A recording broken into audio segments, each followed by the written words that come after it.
can't see me, can you? No. Are you still there, BL? You just blipped out.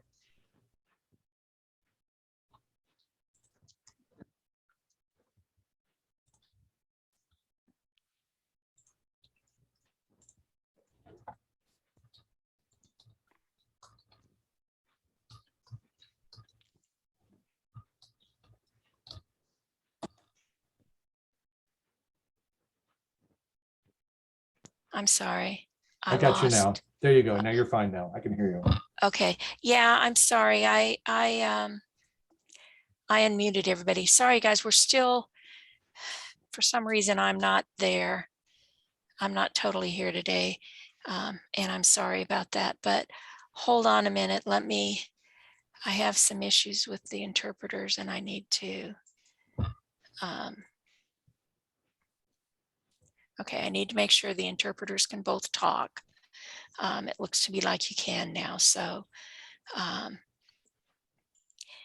and Veronica, if you need to, you can do local recording. Okay. And now I'm going to do our own recording for the main program. All right, we're set to record. David, you should have a little thing on your screen that says I'm recording now, so you can. All right, we still see your notes page. That's I'll just have to live with that. So everybody will see it too. That's the way it is. I'll just do it this way so that the slide is a little bit larger. Yeah, that would be helpful. Okay, you let me know when to begin. Okay, we're ready to begin, but your slides are really tiny, and actually everything is kind of tiny, but we've got, it's about 1/3 your slide. There you go. That's Is that better? Okay. Yes. I'll have to do some scrolling then. That's fine. Well, we will adjust. So this is part of the challenge of being in the lower 18 subplanes. That's it. Okay, so we're ready to go then. Okay, welcome back, everybody. This is the second installment of the subjective influences from the 10 seed groups. It's based on my book of the same title. And last month in September, the first one, we talked about the telepathic communicators and all the themes around that. Is there any comments or questions anybody has from the last month's talk? Hỏi gì từ tuần trước thì các bạn có thể hỏi. Yeah, if you have any comments or questions, put them in the chat, and BL will field those at different times, and I'll be pausing occasionally, periodically for comments or questions on the information I'm giving you. Okay, if there's no questions or comments, which is great, I will proceed with today's information. Thì hôm nay besides talking about seed group 2, the trained observers, chúng ta bắt đầu vào phần 2 là chủ đề là về những nhà quan sát lão luyện. Thì chúng ta tìm hiểu về những cái ảnh hưởng của thánh đoàn lên nhân loại như thế nào. Bởi vì chúng ta sẽ bắt đầu tìm hiểu về các cái khái niệm.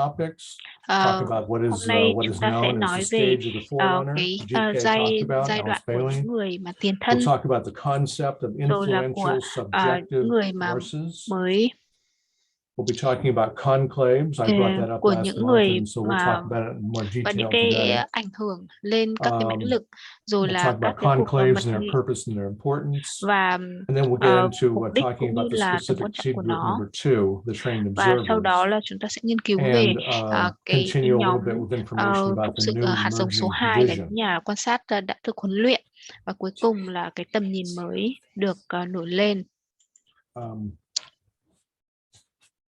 Okay, so let's continue here. The stage of the Forerunner. At the Conclave of 1925, the masters noted there were numerous service groups and individuals who were not connected or working with a united purpose. Chúng ta After the sẽ 1925 conclave, these disparate groups were defined and charged with the purpose of bringing coherence and connectedness between all service groups. Hierarchy also acknowledged there existed a kernel of spiritual understanding and expression of the outer 10 seed và groups. thánh đoàn cũng thừa nhận là nó có tồn tại So hạt nhân since của the sự hiểu biết và 1925 thể hiện tâm linh cho 10 nhóm phụng sự GK used ngoại the hiện. term stage of the Vì vậy Forerunner kể từ to refer to the cái năm mật increased nghị năm activity on the inner 1925, chân sư planes DK đã sử between dụng the thuật hierarchy ngữ giai đoạn tiền and the thân hay là service tiền phong workers in their để work chỉ hoạt động gia towards tăng trên các implementing cõi the ở nội plan. giới giữa thánh đoàn và người phụng sự trong công This việc has been hướng a time tới of spiritual việc thực hiện thiên activity, cơ. and Đây that là will khoảng thời last gian until hoạt the động next tinh thần sẽ hierarchical kéo dài enclave đến in mật nghị của thánh đoàn 2025. tiếp theo vào năm That's in under 2025, chỉ 4 trong vòng years. chưa đầy 4 năm nữa. The service workers in cooperation with the Những người hierarchy have phụng sự accomplished viên hợp tác much, với but thánh đoàn đã hierarchy đạt được still nhiều has thành tích, objectives nhưng they're thánh still đoàn vẫn wanting có to những mục work out tiêu mà họ vẫn muốn thực hiện và đang tiếp and tục. that we are Ví that dụ are như ongoing. là And some examples of some of the activities going on that are still going on là before the coming potencies of the Aquarian age can be effectively employed.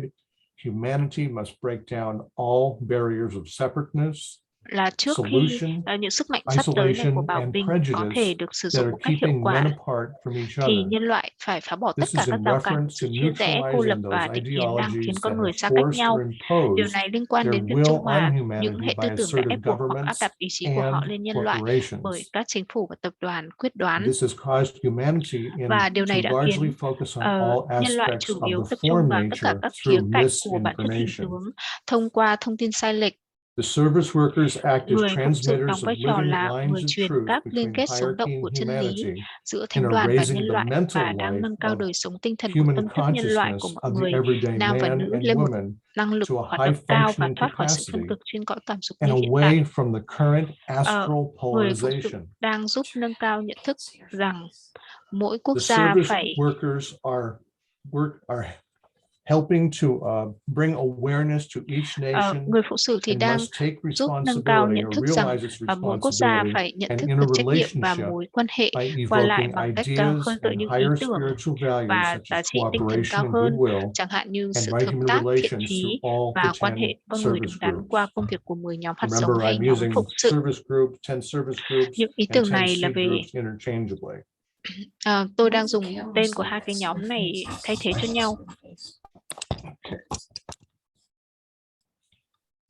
These ideas are about sharing of Những ý tưởng này là resources, về both sự chia sẻ politically and các nguồn lực economically, cả and for về chính trị creating a và kinh basis tế for và inaugurating để an tạo era cơ of sở cho việc peace khởi and đầu một kỷ abundance nguyên for hòa bình all.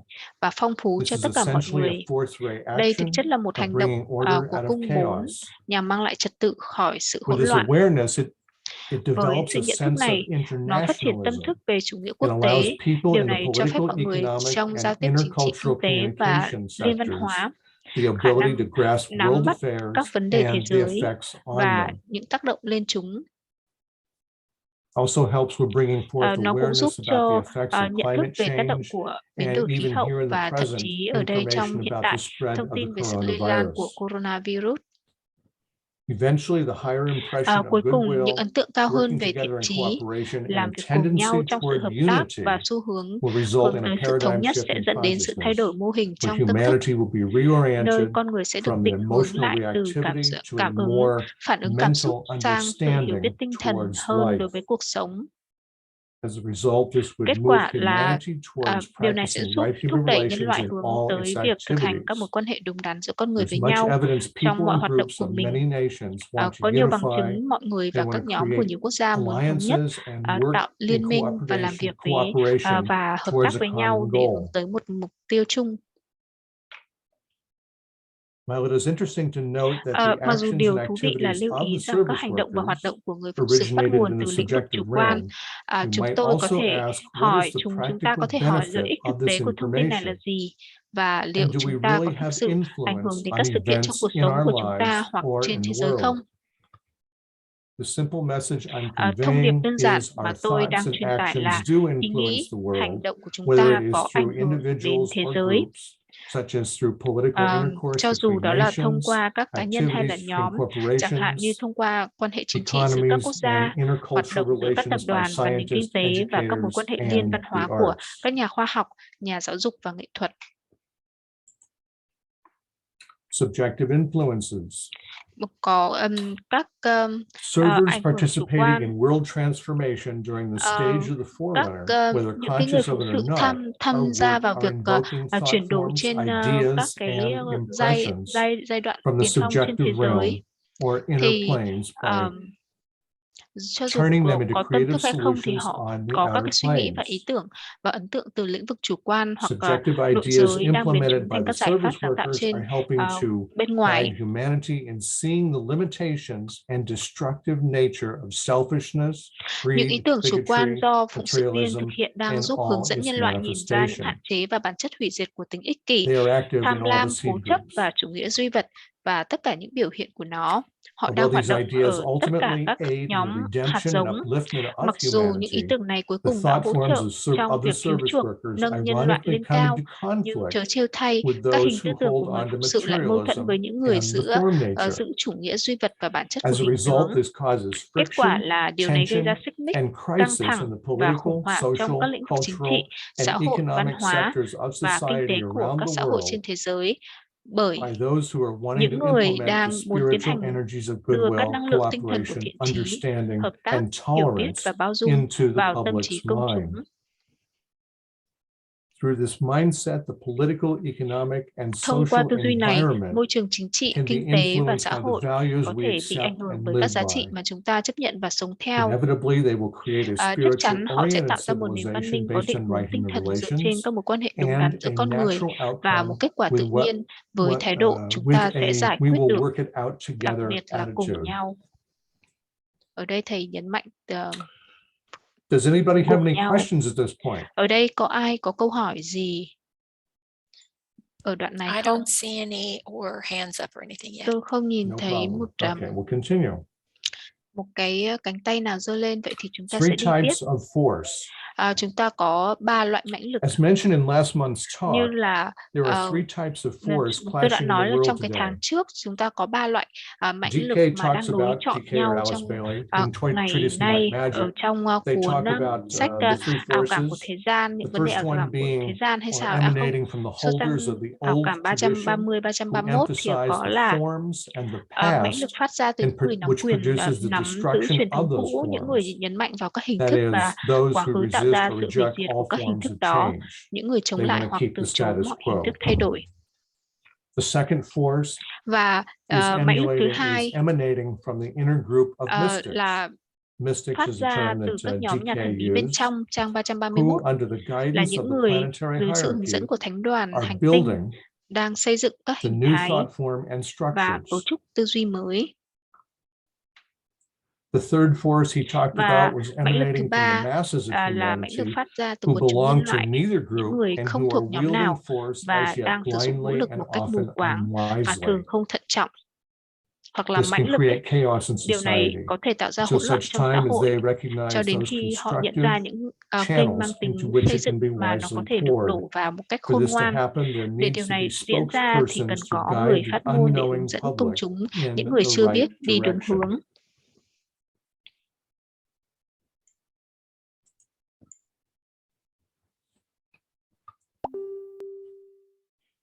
Conclaves, a gathering of masters, and Mật also nghị, a method of decision and transformation.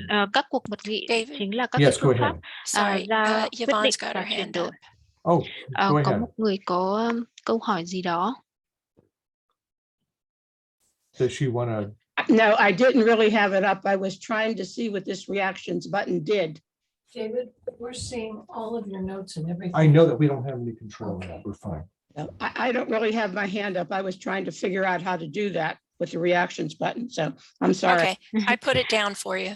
No Thank you. worries. Cô No giơ worries. tay thì thầy Continuing tưởng là có with câu hỏi nhưng cô bảo cô không có conclaves, a câu hỏi. method Ok, of bây giờ chúng decision ta tiếp and tục transformation. về Mật nghị thì mật nghị là gì? I mentioned conclaves before. Tôi What đã is a đề cập đến mật conclave? nghị trước kia. Conclave is a Vậy thì gathering of the mật nghị là gì? masters on the higher planes, Mật nghị là sự tập hợp at của các least the thiên sư Buddhic trên plane các and cõi cao above, hơn, or nơi họ plane of xác định intuition, sự tiến bộ của where they nhân loại determine để humanity's progress for thực hiện taking the giai đoạn tiếp next step theo in trong its quá trình evolution, tiến hóa and của whether nó it và is liệu ready, nó có sẵn whether sàng để tiếp humanity nhận is những ready xung lực to mới hay receive chưa. new impulses. A hierarchy takes a long view for changes in the evolution of human Thánh đoàn có tầm nhìn consciousness, dài hạn về not những just thay đổi in trong short quá trình human years tiến hóa or của a tâm thức single con người, lifetime, không but chỉ trong spans những năm ngắn ngủi centuries, hay một đời perhaps người, even millennia. mà có thể This kéo broad dài hàng view thế kỷ. constitutes the field of active Tầm nhìn rộng service lớn này for the tạo thành service lĩnh vực workers for phụng carrying sự out tích cực cho người goals phụng and sự objectives để of thực the hiện các plan. mục đích và mục tiêu của thiên cơ. The hierarchy needs the service Thánh đoàn cần workers những người phụng sự trên thế giới như of là the tay world chân của họ, as their hands tức là and những tác feet, nhân thay đổi trên 18 or cõi phụ thấp agents hơn of của cõi change vật on the lý. lower 18 subplanes on the physical plane. Each new impulse from the hierarchy comes forth as the Mỗi xung will lực to mới good đến from từ thánh đoàn Shambhala, xuất phát từ as it ý chí hướng manifests thiện từ as Shambhala và crises nó for biểu hiện như những mankind. cuộc khủng hoảng cho nhân loại. So what happens Như vậy is thì Shambhala điều đã representing the xảy will to ra good, với and wrapped within that Shambhala, đó will to là good cái is the expression ý of chí will, the hướng pure thiện, expression of will, the pure và expression of cái love sự and biểu hiện wisdom của nó together, and the cũng như là principle of active ý intelligence. chí And that energy is tình thương transmitted directly to the và hierarchy, and they ý step chí down this information to humanity through có cái gì impression đấy mainly. liên quan đến nhân loại. So I mentioned crisis. Và tôi đã nói về Crisis Đức Christ. hasten certain impulses and realizations that the không phải hierarchy Đức has Christ, set có in nghĩa là motion. thầy đang nói về khủng Once hoảng the crisis. precipitation of a crisis is Những cái complete, cuộc khủng hoảng there are này thực those ra who là will để đẩy act nhanh một upon số the xung động và impulse nhận and thức nhất định become mà thánh đoàn đã change thiết lập trong agents. chuyển động. Một That khi sự kết is, thúc của một cuộc the khủng service hoảng hoàn workers tất or the seed thì groups sẽ có những will bring người forth a new sẽ hành động impetus theo or sự thúc đẩy thought và trở form thành or tác nhân thay idea đổi. Ví outwardly dụ, to move the người phụng plan of sự hay evolution các forward. nhóm hạt giống để tạo ra một động lực At mới that bên ngoài time, the để thúc masters đẩy kế and the hoạch tiến hóa về ashrams phía will trước. give their full Vào assistance thời to điểm đó, those các thiên seeking sư to và các aid đạo viện sẽ trợ giúp humanity hết mình cho towards những ai correct đang tìm cách trợ lines. giúp nhân loại theo Correct lines is a đường lối term chính that xác. DK used himself. Đó, correct line, cái đường lối chính xác chính là The cái good từ mà news, chân sư as DK indicated by dùng. Alice Bailey, is that the Một tin latter tốt part of the là trong 20th phần sau của century thế and kỷ into the 20 và 21st sang thế kỷ century, 21, the activity of bản thân humanity những hoạt động itself của for nhân the loại first lần đầu time tiên is concerned liên with the quan entire đến toàn bộ subject chủ đề of của right các mối quan hệ human đúng đắn giữa relations con người với and nhau how to bring it và làm about. thế nào để thực hiện nó. This means that Điều này humanity có is nghĩa là nhân loại responding đang to the đáp lại ý will of chí của Shambhala. Shambhala.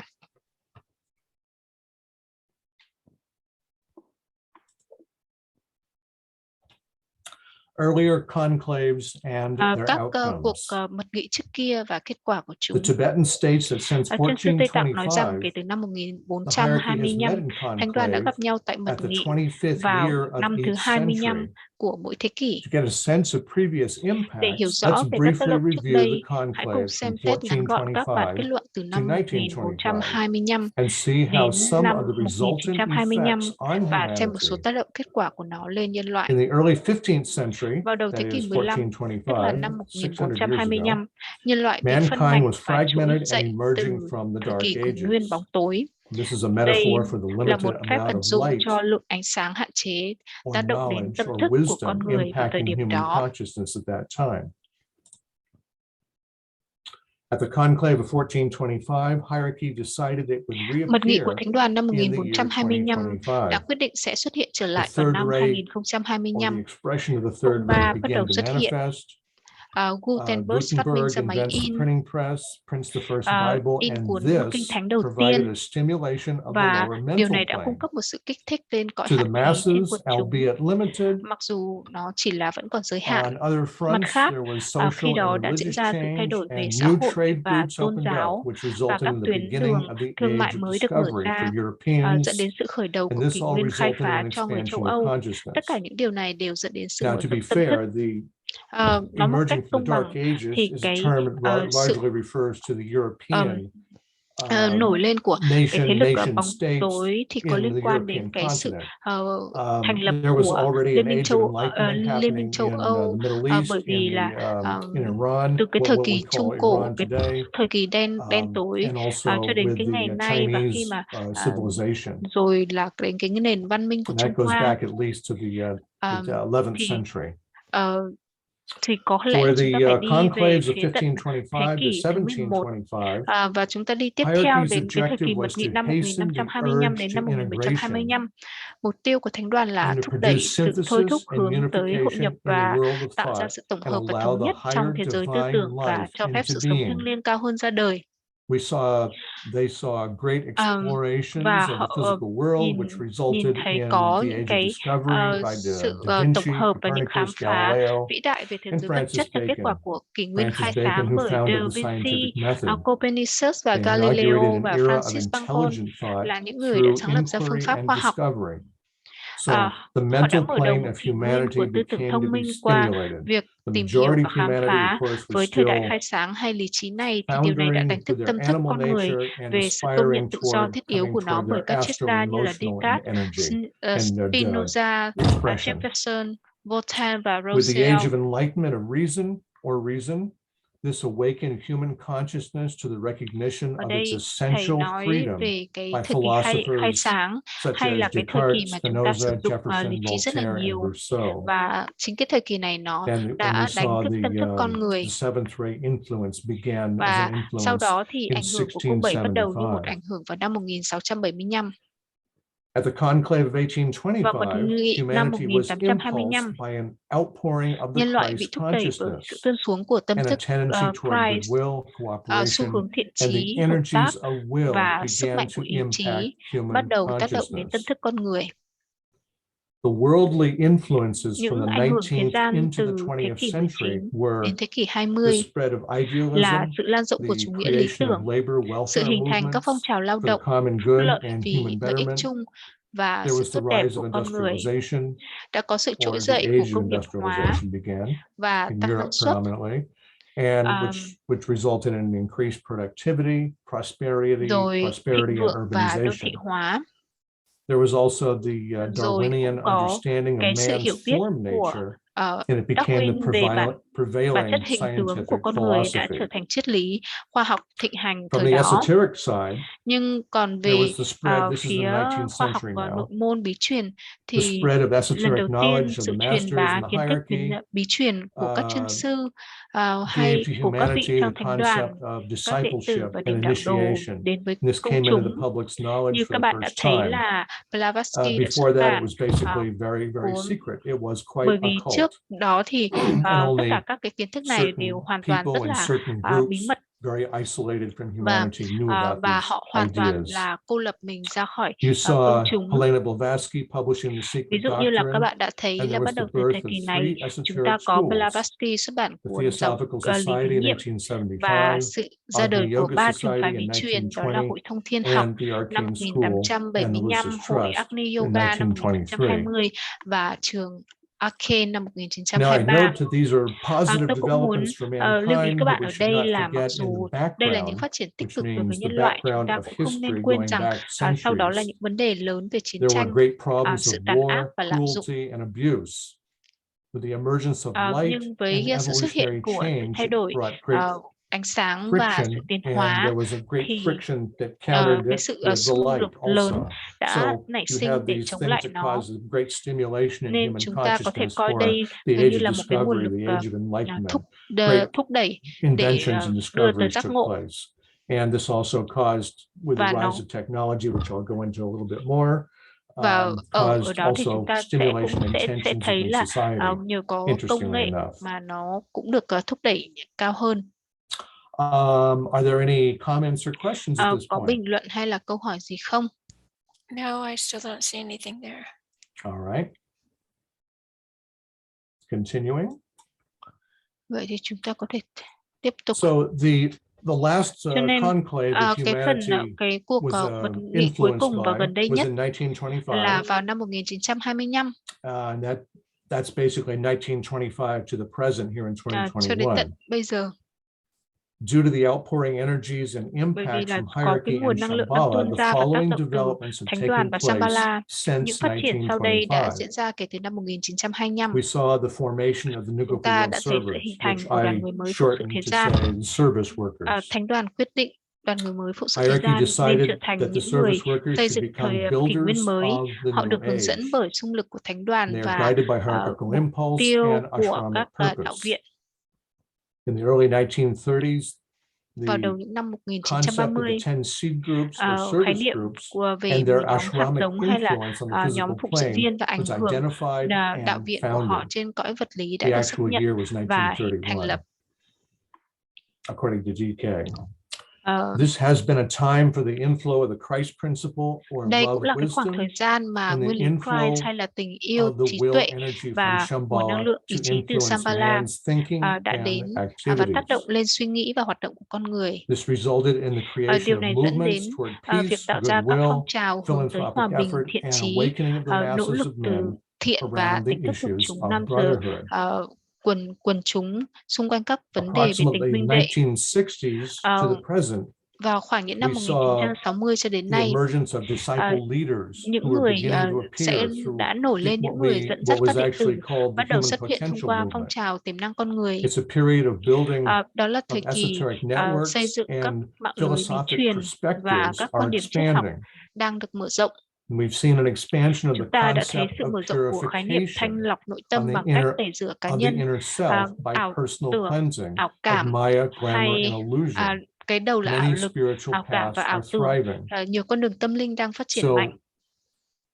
Cho nên các bạn có thấy là có rất là nhiều nhóm và các bạn sẽ Hindu, Buddhism, nhìn thấy trong tất cả các trường phái tôn giáo lớn trên thế giới, như là kể cả trong đạo hồi, thì các bạn sẽ thấy là một cái vấn đề quan trọng nhất, đó là việc thanh lọc.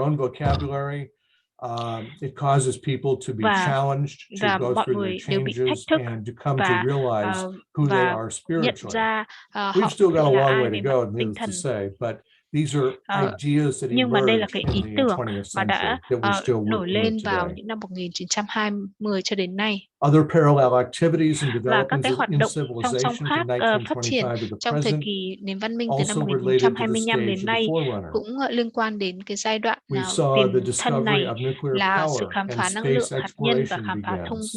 không gian bắt We đầu. saw, or there was a rise Chúng in ta sẽ thấy concerns là có những cái around mối quan tâm population growth nảy and sinh new xung quanh concepts of sự sustainability gia tăng dân số, and the các khái niệm awareness of mới the về tính possibility bền of vững và nhận planetary thức về khả extinction năng tuyệt chủng của coming hành forth tinh xuất hiện do sự lạm dụng regarding của con người man's đối abuse với of the môi physical trường, plane, environment, cõi vật and chất all và the các kingdoms. cõi giới khác. There's been a revolution of mass communication. Hay là đã có một cuộc cách Like mạng the trong Zoom truyền call, for thông đại example, chúng is part of that. và đã dẫn đến sự And ra has đời resulted của in the các birth of phát minh inventions and và công nghệ ảnh technology that hưởng đến affects cõi the tinh mental thần của nhân plane loại. of mankind. During this time, we've seen the development of TV, Trong thời radio, kỳ này, internet, chúng ta đã thấy computer, sự phát triển của social media, and the TV, mobile phone, của đài, and their radio, resultant internet, influence máy on tính, civilization. mạng xã hội và điện thoại di động, There's và been a ảnh hưởng của dramatic chúng expansion với of medical nền văn minh. knowledge, Đã có sự mở positive rộng đáng attitude and kể về improvement kiến of the thức y self. tế, This has resulted in thái độ tích awareness cực cải and the thiện bản need for thân, dẫn physical đến fitness, nhận thức về nhu yoga, cầu and rèn luyện thể meditative chất, practices tập has become yoga và mainstream, thiền đã trở thành xu including hướng even chủ much of đạo. the vocabulary, like the concept of mindfulness.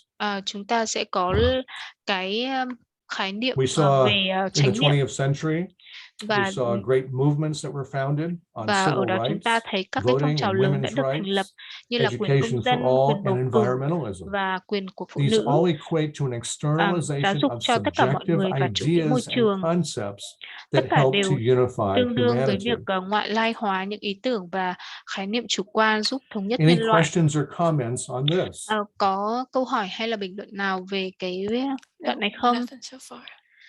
Bây giờ thì đang chưa có gì hết. So let's talk now about seed group number 2, the Giờ chúng trained ta sẽ nói observers. về nhóm những nhà quan sát.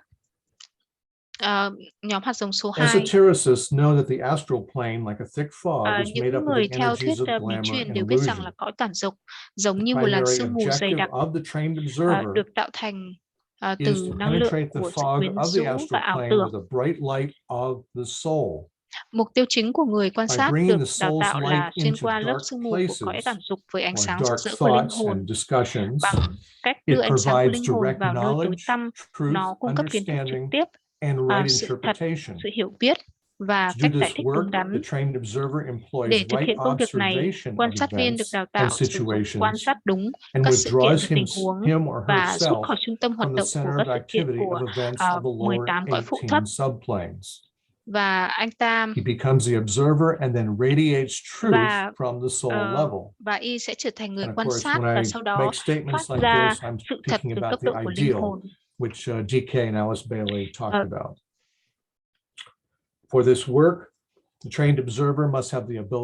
Đối với công việc này thì nhà quan sát phải có khả năng đồng thời sống như một linh hồn trong thế gian, trong khi không bị xác định hoặc gắn liền với các sự vật hoặc sự kiện của cõi vật chất. Một ví dụ về quan sát viên được đào tạo trong thế gian ngày nay là hoạt động của nhà báo chủ yếu trên các phương tiện phát thanh và báo in. Người đó đưa ra các hình thức tư duy đã có trên các phương tiện truyền thông chính thống và cuộc trò chuyện quốc gia và thảo luận cởi mở về chúng một cách rất là công bằng hoặc là khách quan, với mục đích là trình bày sự thật về một người, một tình huống hoặc sự kiện bằng cách sử dụng các công nghệ khác nhau trên các phương tiện truyền thông toàn cầu, ví dụ như là TV, mạng xã hội hay là Internet, hay là kể cả trên Zoom mà chúng ta đang dùng bây giờ, hay là trên Facebook. Cho nên khi mà chúng ta có đủ những nhà quan sát viên lão luyện đến từ mọi nơi thì chúng ta sẽ có được sự thật. Họ sẽ không chỉ giúp phá vỡ những ảo lực hiện có, sự quyến rũ và ảo tưởng, mà còn làm tiêu tan các hình tư tưởng cổ xưa và độc ác. Ví dụ, xu hướng giống như chiến tranh, năng lượng của sự căm ghét và sự chia rẽ.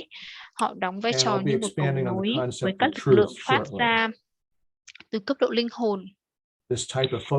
Tôi sẽ mở rộng về bản chất của chân lý về sau, các cái buổi sau, và loại trọng tâm này hỗ trợ thánh đoàn làm việc với người lao động và người khởi xướng phụng sự tiên tiến để hòa giải những xung đột tồn tại giữa con đường bên trái và bên phải, và sẽ liên quan đến việc làm việc với các cặp đối lập trên cõi tinh thần.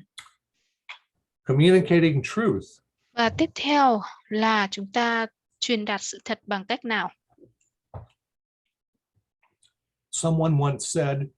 Ai đó đã từng nói, sự thật phải được trình bày theo cách mà nó thuyết phục mà không cần ràng buộc, và nó có thể hấp dẫn ngay cả khi không thuyết phục, và chỉ có ngôn ngữ của trái tim mới có thể thực hiện được điều này. Đối với các nhà báo hoặc những nhà truyền thông, các công cụ chính để giao tiếp là TV, Internet, rồi viết blog, rồi phương tiện truyền thông xã hội, Facebook, Instagram, link, YouTube và rất là nhiều công cụ khác. Bất kể quốc gia nào, mọi người đang sử dụng những thứ này để giao tiếp tức thì, và là một phương tiện để truyền bá các hình thức và ý tưởng trên toàn thế giới.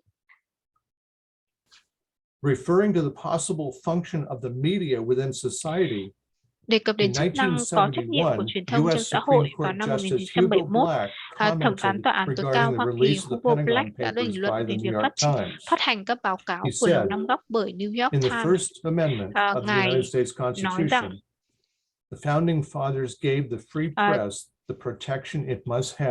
trong tu trình án thứ nhất hiến pháp Hoa Kỳ, các tổ phụ sáng lập đã ban cho báo chí tự do, sự bảo vệ mà nó phải có để thực hiện vai trò thiết yếu của nó trong nền dân chủ của chúng ta.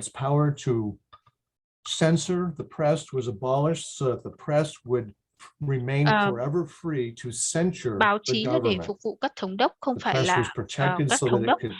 Quyền kiểm duyệt báo chí của chính phủ đã bị bãi bỏ để báo chí mãi mãi được tự do kiểm duyệt chính phủ. Báo chí được bảo vệ để có thể tiết lộ những bí mật của chính phủ và thông tin cho người dân. Chỉ có báo chí tự do và không bị kiềm chế mới có thể vạch trần được sự lừa dối trong chính phủ một cách hiệu quả. Và điều quan trọng nhất media, số considering các trách all nhiệm that's của been một going báo on chí in tự the do last là nhiệm vụ ngăn chặn number bất of kỳ bộ years. phận nào của chính phủ lừa dối người With so dân. many forms of technology Với in rất nhiều today's hình thức world to công choose nghệ trong from, thế giới ngày many nay are để lựa using them chọn, to với nhiều người spread đang sử higher dụng chúng để truths and truyền bá sự thật values through và giá trị podcasts, cao hơn thông qua websites, Zoom podcast, webinars, and trang web, hội thảo conferences. trên web và những hội However, nghị the Zoom. opposite is also Tuy happening nhiên with thì those who điều have ngược the lại cũng intent đang xảy of ra với những spreading người có ý định lies and truyền bá dối deception, trá và lừa gạt. thus Do đó, subverting lật truth. đổ sự thật. Công việc của quan sát Trained viên được observers' đào work tạo ở here is đây to operate là with a hoạt động với một detached tâm trí and tách biệt và không dispassionate chuyên tâm, mind and đồng thời communicate the truth và objectively in the global media đồng thời truyền đạt sự and thật the một cách khách political quan trên các arena. phương tiện truyền thông toàn cầu và chính trường. David? Yes, go ahead. Heike says the Heike internet hỏi is bringing là dark places to light for all humanity có phải today, là trên so that the internet cũng need là for một cái bringing light mặt into the trận mà mass mang media, bóng tối đến cho social nhân loại không? networks, YouTube, etc., becomes very obvious.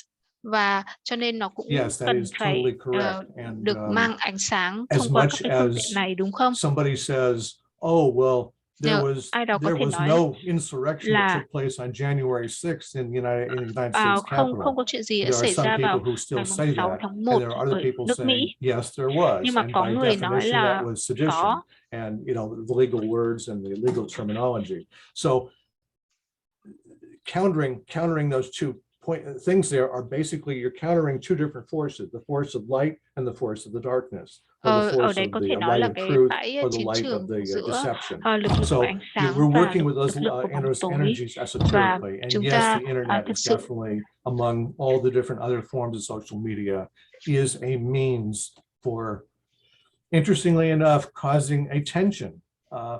The tension, the force of truth, the force of cooperation and goodwill in the place of separatism. These are energies that affect people and stimulate people, and they cause friction because people have not adjusted to the concept of brotherhood yet and bringing forth unity trên in cái all mặt trận humanity. internet thì So đây chính là this cái is what we're công cụ để continually cho working on. ánh sáng hay là cho những cái ý tưởng về sự hợp tác và chân lý Discerning sự thật truth. được mang ra xuống. Any other questions or comments? Cho nên đây chỉ là cái công cụ. No, that's all I see at this time. Và tiếp tục là chúng ta nghiên cứu về cái The sự masters thật consider the astral sáng suốt. plane as non-existent. Các as chân they have sư completely coi cõi phàm transcended tục it. không tồn tại vì họ đã hoàn toàn vượt However, qua for the nó. everyday person, the astral plane Tuy nhiên, is đối as với người real thông as the thường, physical với người world, bình thường trung and bình, thus it thì becomes cõi an trung giới cũng obstacle in có sự preventing thật, cũng có energies thật như from thế the giới vật plane chất, of và do đó soul nó trở or thành the chướng higher ngại, planes ngăn where the cản năng masters lượng từ cõi reside linh hồn hoặc from những reaching cõi the cao mind of hơn man. nơi các chân sư cư ngụ. The astral Đến plane, được like a với thick tâm trí của fog, is con made up người. of the energies of glamour and illusion, or mistruths and deceptions. Cõi trung giới giống như The một làn fog sương can mù be dày đặc được penetrated tạo with thành the từ năng bright lượng light của of the sự quyến soul, rũ và ảo tưởng hoặc sự resulting sai lầm in và lừa direct dối. knowledge, Lớp sương mù truth, này có thể được xuyên qua với ánh sáng rực rỡ của right linh hồn, interpretation dẫn đến poured kiến forth, thức trực and tiếp, the sự thật, world of sự hiểu biết, causes sự giải is thích đúng đắn revealed. được tuôn đổ ra và thế giới From this, nguyên the nhân được trained tiết lộ. observers see the Từ quality, đó the các nhà quan sát purpose, and viên được đào tạo significance thấy được and chất lượng, meaning. mục đích và That's tầm again quan the trọng và ý ideal, nghĩa. that they will see those things and talk about them in the media. Và họ có Essence thể of what the trained observer làm nó ở does trên is các cái phương tiện communicate truyền truth. thông. So again, Bản chất what của is những gì truth? quan sát viên được đào And tạo here is one làm definition from là truyền Google. đạt sự thật. Vậy sự thật là gì? Truth is right understanding and interpretation Đây là of một định nghĩa đến information từ or Google. events Chân of lý là that sự hiểu which biết is đúng đắn true và or diễn in giải thông accordance with tin fact sự and kiện reality, đúng hoặc phù hợp such với sự as thật scientific hoặc thực truth. tế, chẳng hạn như In sự thật essence, khoa it học. is the opposite Về of bản a chất, falsehood. nó ngược lại với sự giả dối. Service workers' work involves protecting the Những spirit phục of sự viên truth and for creating the mental conditions where the mind of man could become receptive to an increasingly làm greater việc để tiết lộ light. chân lý và They giữ act as a living link cho and cái môi trường transmitters của of thể energy trí between được trong sạch hierarchy and để làm humanity sao to mà raise con the người có thể mental trực life nhận được to a các high cái chân lý functioning đó. capacity to allow energies such as booty from the soul and the spiritual triad to flow unimpeded. So understanding the concept here of the allowing the energies of booty to flow from the soul. Booty comes from the plane of the intuition. Chúng ta phải hiểu được là cái cõi bồ đề chính là cái cõi của he or she does not trực giác. necessarily understand the concept Cho of nên booty, but when Nếu when mà they go into có a ai deep mà meditation, không hiểu they cái can come, định nghĩa về cõi they Bồ đề, nhưng mà they nếu cross the người đó mind mà of the đi soul, vào they thăm connect with the thiền sâu soul sắc, and the mà abstract họ mind, đi is bước termed qua cái in thể the trí Bailey của mình, teachings, and then they hay là thể connect hạ with trí the của mình, higher mental thì plane. That và mental bắt đầu plane extend the kết line nối into với the cả plane of the thể intuition. thực And when trí. that Đó là happens, lúc when you get very mà họ still, bắt đầu kết when you nối luôn still với all cả your thoughts cõi and Bồ all đề. your Cho nên ideas and anything khi comes mà into bạn your có các mind, cái and tư you just tưởng simply và ý tưởng, you're just completely present with your higher self, you can pick up energies from the plane of the intuition. And this is Buddhi. And that và energy nhất là ở trên ultimately, cõi when cao, you thì đó become, là khi mà bạn có thể kích thích when you cái become very đó, adept at it, you start kích thích bringing các forth cái ý Buddhi tưởng đó into ở your trên consciousness and cõi replacing, cao you hơn. are redeeming the lower energy of the astral body, and you're replacing it with Buddhi. And so Và therefore, nếu mà higher concepts of truth, nếu mà bạn có một cái ý expanded tưởng nào từ awareness, cái cõi pure love thể and trí thấp hơn, awareness, thì hoàn toàn có thể and thay nó bằng pure một cái ý reasoning tưởng comes từ forth. cái mãnh lực ở trên cao, là từ cõi Bồ đề xuống. David. Yes. Olga, she says, may we say that observers are spiritual journalists? Olga hỏi là chúng ta có thể nói là những nhà lão luyện chính I would là say that's những certainly is a possibility. nhà báo tâm linh không? The concept of the observer, which is a whole talk in its own right, but the concept of the observer. Cái định nghĩa về các nhà quan For sát, example, a broadcast ví dụ journalist, như là like you một see cái one of the nhà pundits báo on mà television. thông báo trên broadcast, They thì are well researched họ on là their particular subject, whether you agree with it or những not, người but mà they're nghiên still cứu real rất well kỹ về một cái researched, chủ đề nào and they đó, have a certain observation of và họ events and có situations on the lower những 18 cái subplanes, and they're observing quan it sát from their khá point là of tinh view and tế ở understanding. trên các cái cõi phụ. A person who's in meditation can Mà also có be the những người observer, có thể sử and they dụng can cả observe their own thought forms and phương their own tiện là energies, tham and thiền they để quan can sát các sự kiện. document in Và their sau mind đó or take note. Họ có They thể can write down and certainly journal viết xuống whatever, và ghi chú write những about, gì họ and they can nhận certainly thấy. do that too. So Và being the observer is ideally a là person một who will become dispassionate and also và là một cái stand người back and observe what's going quan on sát, without thì về cơ having bản là một an cái người opinion, mà sẽ which is part lùi of the ra personality. phía sau để ghi chú tất cả các chi tiết một cách khách quan Forces of và nhìn deception. được sự thật. Last month I mentioned service workers are aligned Tiếp tục with thì the chúng ta evolution sẽ of nói về consciousness. But những cái those mãnh lực who lừa are dối. aligned with Về lies tháng and trước tôi đã deception đề cập are rằng là người facilitating the sự work phù of hợp the với sự forces tiến of hóa của tâm thức, darkness nhưng những or người the phù hợp forces of với cái sự involution. dối trá và lừa dối đang tạo điều kiện thuận lợi cho công việc của This lực lượng focus bóng will help tối hoặc keep lực lượng của sự humanity stuck on the tiến lower hóa. 18 subplanes, particularly Trọng through tâm all này sẽ giữ phenomena cho nhân loại of bị the mắc form kẹt nature. trên 18 cõi phụ thấp, And đặc lower biệt 18 là subplanes is par thông qua các excellence hiện the tượng location thuộc of, dạng tự nhiên, or the tức là location các cái where hình tướng tự nhiên. Maya, glamour, and illusion Rồi là reign supreme. bởi vì là ở trên đó có rất là nhiều các cái mãnh lực From của ảo externalization lực, of the ảo cảm hierarchy, và the ảo tưởng. Tibetan says Từ trong the cuốn forces of Hiển lộ darkness, của or the Thánh Black đoàn, Lodge, as he chân sư calls Tây them, Tạng có are nói là powerful energies lực lượng bóng bringing tối hay là Black Lodge blindness là to the nguồn năng lượng mạnh peoples mẽ, and mang to lại sự feed the mù steadily quáng the cho các dân existing tộc fires of và hate, nuôi dưỡng đều đặn separateness, những and ngọn lửa thù criticism. hận, tách Hence, biệt they và are chỉ the trích forces đang of tồn tại. crystallization, and they hold back Do the đó forces chúng of là những evolution lực and lượng kết tinh progress và chúng for kìm their hãm các own lực lượng của sự ends. tiến hóa và sự tiến bộ cho mục đích của chính And chúng. what are some of the tactics of the Black Lodge? Và một trong những cái When new chiến thuật positive của initiatives come up, such as của phe bóng providing tối equal rights and health care là to khi minorities các or sáng women, kiến tích cực or mới, ví enacting dụ như là environmental cung cấp quyền bình đẳng regulations và to chăm sóc counter sức khỏe pollution cho and người thiểu environmental số abuse, hoặc phụ the nữ, Black hoặc ban Lodge hành các quy counters with định doubt về môi to trường để chống maintain lại the ô nhiễm status hoặc lạm quo dụng môi and to trường, keep power thì as an bên effort lực to lượng bóng thwart tối sẽ nghi ngờ change. việc duy trì cái hiện trạng này và giữ This is in quyền lực reality an như là attack một nỗ against lực để people ngăn putting cản sự thay forth đổi diễn more ra. evolved Trên ideas thực and tế thought thì forms. đây là một cuộc tấn công chống By lại their những người actions, đưa this ra những ý results tưởng và in hình thức all tư that duy is phát triển hơn. nurturing, Bằng hành protecting, động and này của họ, life-giving is điều này dẫn blocked. đến tất cả những gì đang nuôi dưỡng, bảo vệ Let's look at one và example, climate change, bảo vệ cho or sự sống the đều idea bị of chặn climate lại. change.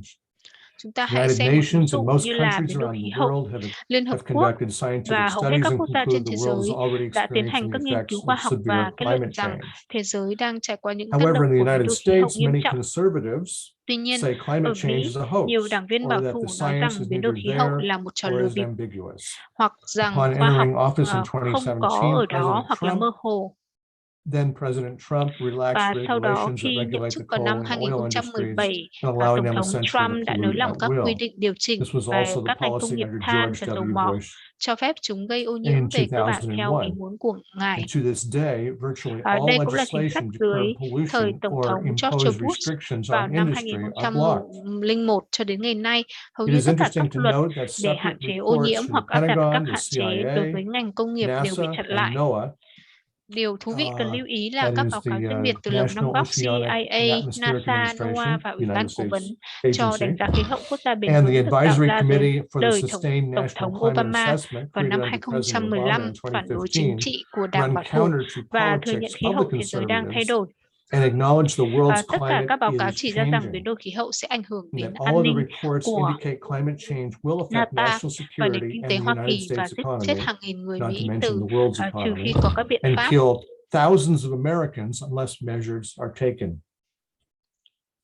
From stories in the news of a continual changing Từ world, những a câu chuyện person who trong is tin tức về aligned một with thế his giới liên tục soul thay đổi, will một know người phù what hợp is với linh hồn của truthful mình sẽ biết điều gì là through sự his thật or her own ability for thông qua khả discernment năng and phân biệt intuitive và phản ứng response. trực quan của bản thân. The service workers realize Người that phụng sự nhận deception ra is a rằng lừa form dối of là một forced dạng glamour and sự quyến illusion rũ và ảo tưởng bị ép buộc cast onto the public's gây mind. ra cho công chúng. Remember, when the pundits are talking about a Về bản particular chất issue or situation or event, they're engaging in a national thì conversation đó là about công việc something của that's những lực already lượng existing, không muốn nhân and loại they are tiến bộ và manipulating the muốn information about trì that trệ event hoặc là đình or trệ situation. việc thực hiện thiên cơ. In essence, it is the work of forces who do not want humanity to progress and want to Đây là những stall người or mà put thực off sự the là không muốn implementation nhân loại of tiến the lên. plan.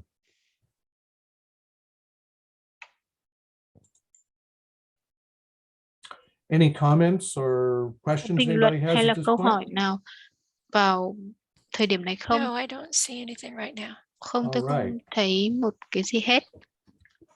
So media influence and deception in the post-truth era. Các phương tiện truyền thông Media lừa outlets dối in trong today's kỷ nguyên world đang have sự thật như thế pundits or nào? talking heads. Các phương tiện Their purpose ideally is truyền to be thông của thế giới ngày nay representative có of a những chuyên national gia conversation hoặc những by người đứng đầu biết nói. objectively analyzing and talking about current Mục đích lý issues tưởng của from họ là different đại diện cho một cuộc angles. trò chuyện quốc gia bằng cách phân tích Although và many of nói the chuyện một cách pundits khách strive to quan provide về các vấn đề hiện objective tại từ reporting, các góc độ khác nhau. certain news organizations Mặc dù nhiều quốc often gia cố gắng cung cấp báo editorialize cáo khách quan, or place nhưng các tổ undue chức tin tức divisive nhất or định thường biên divisive tập hoặc and đưa ra những ý distorting kiến gây overtones chia on the rẽ news và instead xuyên of tạc quá mức reporting đối it với tin tức thay vì dispassionately đưa tin một and cách thiếu công tâm objectively. và khách quan. This type of Loại news hình phát sóng tin broadcast tức này không quan tâm đến is sự not kiện mà interested muốn in thúc đẩy facts, but phản wanting to ứng cảm xúc promote của an người xem. emotional response in the viewer. This type of news is called Loại tin tức này post-truth. được gọi là post-truth, có nghĩa là So let's talk about a couple of phía sau sự thật. let's talk about a couple of personalities Chúng who ta have có had thể a nói về một strong số influence in the last nhân vật 100 mà years có ảnh hưởng đến with cái this loại type of hình post-truth truyền thông này. activity. This type of reporting can be traced back to the 1920s and Loại earlier, báo cáo như kiểu này thì có where you thể have bắt someone, nguồn từ những năm Edward Bernays, who was 1920 the father khi of public Edward Bernays, relations cha đẻ and the của bộ nephew phận to quan hệ Sigmund công chúng Freud. và cháu trai của Sigmund He wrote on Freud, how to người đã viết influence sách society về and the cách gây public ảnh hưởng đến xã hội và opinion dư luận using bằng cách sử advertising dụng hình ảnh images, quảng cáo, từ words, ngữ, slogans, khẩu and hiệu news headlines. và tiêu đề tin tức. He used techniques to influence individuals' free will, Ông đã thoughts, sử dụng các fears, kỹ and thuật để desires tác for động đến ý economic and chí tự political do, gain. suy nghĩ, nỗi sợ hãi và mong muốn He của các was cá very nhân famous, actually, để đạt in được lợi ích kinh tế hoặc the chính trị. 20s and 1930s for initiating ads in the American media called Torches for Freedom. Torches for Freedom meaning referring to Vào năm cigarettes and 1930 that women can smoke trên một số mẫu cigarettes. quảng cáo And so nó there còn were all sorts có of những cái từ ads gọi là depicting chúng women ta cần phải smoking. And this was a form of, quote, liberation for women trêu chọc để then. được tự And that was do, a form of manipulation. và đó là một cái loại hình của sự điều khiển. In the decades thao that túng. followed, like in Trong những 20s, thập 30s, kỷ 40s, sau, and 50s forward, công ty thuốc lá the của American Mỹ, Đảng Tobacco Quốc Company, the xã hay là Nazi Party, the CIA, CIA, advertisers and politicians took các notice nhà quảng and cáo profited at the expense of và the chính trị public by gia manipulating đã people's chú ý và thu emotions, lợi từ công chúng bằng cách desires, thao and túng cảm xúc, weaknesses. mong muốn And certainly this và is điểm yếu happening của to mọi this very người. day in the media, certain aspects of the media. The message here is that the trained thông điệp ở observer đây needs to đó là insulate những người him or quan sát viên được đào herself tạo cần from phải the cách ly bản glamours and thân khỏi những hào illusions by nhoáng và ảo being tưởng well read, bằng cách đọc practicing kỹ, discernment and thực hành discrimination with sự phân biệt information và from phân whatever biệt với thông source tin it từ is bất nguồn received. nào, bất kỳ nguồn Again, nào we're mà họ talking nhận about được. the higher spiritual Một lần possibility nữa, and chúng the ta đang nói potential về khả for năng this và seed tiềm group. năng tâm linh cao hơn cho nhóm hạt giống này. And Và just not to be outdone, a generation before Edward Bernays with William Randolph Hearst, the great media mogul. He was actually in many historical references, he's considered to be the first media mogul of this nation, of the United States. And he started back in the late 19th century. Và một cái nhà báo lão luyện nào came from a đó very wealthy family. ở And if you can Mỹ, imagine, he basically had an unlimited source of money. So he bought some newspapers and he used the newsprint, the media, print media to manipulate people's ideas and emotions. Và ông ấy And đã he áp dụng continued các cái right up chiêu until the trò để có thể thao 1930s túng and 40s. người dân và những người đọc In cái tạp chí recent của ông times, ấy. we have, like in the last Thời week điểm or gần two, đây we thì have chúng the ta Facebook scandal, có where Facebook, Mark Zuckerberg, the CEO có of Mark Facebook, Zuckerberg là người was CEO brought của to the Facebook. carpet. Actually, he's been brought to the carpet over the last several years over và đã mistruths được and lies phải and deception điều that trần came trong from the những cái năm vừa previous rồi. American president's administration, where certain information was presented in such a way where it was very misleading and deceptive, and it was basically some of it was fact. It was patent lies. A woman by the name of Haugen was a whistleblower, is a whistleblower, and she came from Facebook. Một người And tên là she Haugen conveyed how Facebook business model relies on constantly tweaking the algorithms to keep the people engaged. So when we're talking about algorithms, cũ của like Facebook for thì đã example, lên tiếng you are seeing, và đã chỉ when you're ra seeing là a cái Facebook cách mà page, Facebook làm việc đó you're là basically sẽ chỉ talking tập trung about, or để you're mà looking thao at túng mọi người information. và có lợi cho công The ty chứ algorithm không is a quan tâm software in đến the cái sự công background bằng that hay là bảo notes vệ người your khác. responses through your text entry, and it changes comments that come forward. It manipulates information such as ads that are on the Và page, nó có khả năng and it exposes you to điều khiển information cả you các didn't cái quảng realize that you cáo had chạy signed trong up Facebook. for, so to speak. David? Yes, go ahead. Sorry, you got a couple of comments here. Go for it. David có Jan một says, vài I think you said hierarchy doesn't recognize the astral plane because they've ascended Chan nói là tôi it. Yet không, for the service tôi nghĩ workers, it là seems like a thánh đoàn necessary không nhận outlet ra là có for ý ở chung giới influencing bởi vì là change. họ The đã astral tiến hóa plane quá seems cao. Tuy nhiên particularly là những gummed cái người up phục right sự now. thì dường như Do you feel là there are đây là một cái specific ways to khu vực work with it, mà họ có thể or ảnh is hưởng it đến best mọi người thông qua ignored? sự thay For đổi. me, it Cõi cảm sometimes dục creates an dường như là uncomfortable đặc biệt feeling. là đang bị I seem to khuấy động sense this vào thời điểm bây activity, giờ. Bạn clearing có of cảm its giác là có cái cách miasmas nào with cụ thể để dysfunction làm việc at với nó times.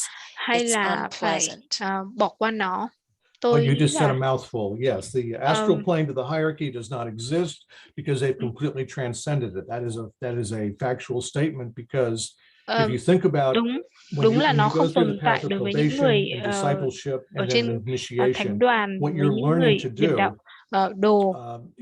You're basically conscious of this dynamic, what's going on, and when you get up to the stages of advanced discipleship or accepted discipleship, going forward to initiation, you're pretty conscious of the fact that you're working with thought form energy. You're working with emotional energy from the astral body.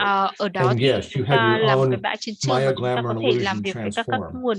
So to make the story short, you have to get past those completely and to see yourself in your pure state as a soul first, and then later on you're going to see yourself as the monad. And so this is your transformation. You individually are going through that process of your own evolution. Now we have 7.8 billion souls in incarnation sharing the astral plane. And they too have their challenges they have to go through in their own personal path of evolution and growth. Most of them have no concept at all of getting past their thought forms and their energies. They're seeing a reason for that. So the astral plane persists with an expression of will. I choose to be angry. I choose to express my anger, my selfishness. I choose to continue to do this particular activity, and this causes this consequence in society. I don't care what people think. Tôi I không just do quan what tâm người khác my own nghĩ gì về selfish tôi. thoughts think. So yes, this selfish energy concept, separative energy, persists. Thì những cái năng lượng ích kỷ service này workers, thì thực sự depending là upon their nó own có stage tồn of tại. evolution, Thì are the hands and the feet of the những hierarchy, and nhà they, if they quan could sát become dispassionate với and stand back, so to speak, and become ảnh the hưởng của thánh observer, đoàn thì sẽ and they do not lùi lại và quan sát, engage the astral energies, không and they tham see gia a vào các higher cái nguồn năng truth, lượng trên cõi and they trung see that giới the mà họ nhìn concept thấy. of tolerance, acceptance, cooperation, and Ở đây goodwill thì are the best chúng ta way sẽ for thấy moving là họ sẽ forward. chỉ thổi And vào they đó các espouse cái those ý energies, and they tưởng help về to sự dispel bao those energies dung, of tha deception. thứ hay So là sự there's obviously đoàn much kết more và that could tình be said on thương, this, but chứ that's họ không có essentially the can thiệp concept vào that trong yes, the astral các plane cái hình tư is tưởng quite và real, cái năng lượng and cảm dục mà họ nhìn thấy. we need it. It's not so much we need the astral plane right now. It's Không just phải that là we don't chúng know ta how to đang get cần past it. cái And then cõi cảm dục, when our mà minds become clearer, khi that cái is, thể trí của our ta inner được sáng tỏ planes become clearer, and then we và cái outwardly cõi see trí the outer đấy nó world. sáng tỏ We hơn, project that outer thì clarity chúng ta to có the thể world outside, and that phóng helps chiếu transform the cái world. sự sáng tỏ rành mạch đó ở trong trí của ta đến David, cái thế giới I'm hay going là to các cái skip cõi ahead giới xung quanh. one comment here, because what Yvonne put in there is apropos to what Jan has here. Yvonne says join the Glamour Busters webinars, but what she's referring to is DK actually has meditations for individual glamour, for group glamour, and for world glamour. And Michael Robbins and Tuya Robbins and Olivia Hanson have made that into part of their Ask program, the glamour webinars. They used to try and do them every Friday, but they've slowed down now, and there's usually 2 of them a month. So that's what Yvonne is talking about there. And if you want me to, David, I can put the link to the Makara page so they can see some information on that. Yeah, please put that in the chat, of course. Yes. Okay, so there are mechanisms that DK has given us to work on the glamour. So exactly, that's correct. And I'll be talking also about the technique of light a little bit later in this talk too, so we'll get to that also. Kỹ thuật ánh sáng mà sau này chúng ta sẽ học tới. So thank you, Yvonne, for your comments there. And then Karen says that she appreciates the current references and examples that you're giving us. Oh, wonderful. Yeah, one of the, just as an aside, in putting together the 10 seed groups, I can just talk about the dry information about GK and Alice Bailey said the seed group number 1 through to 10.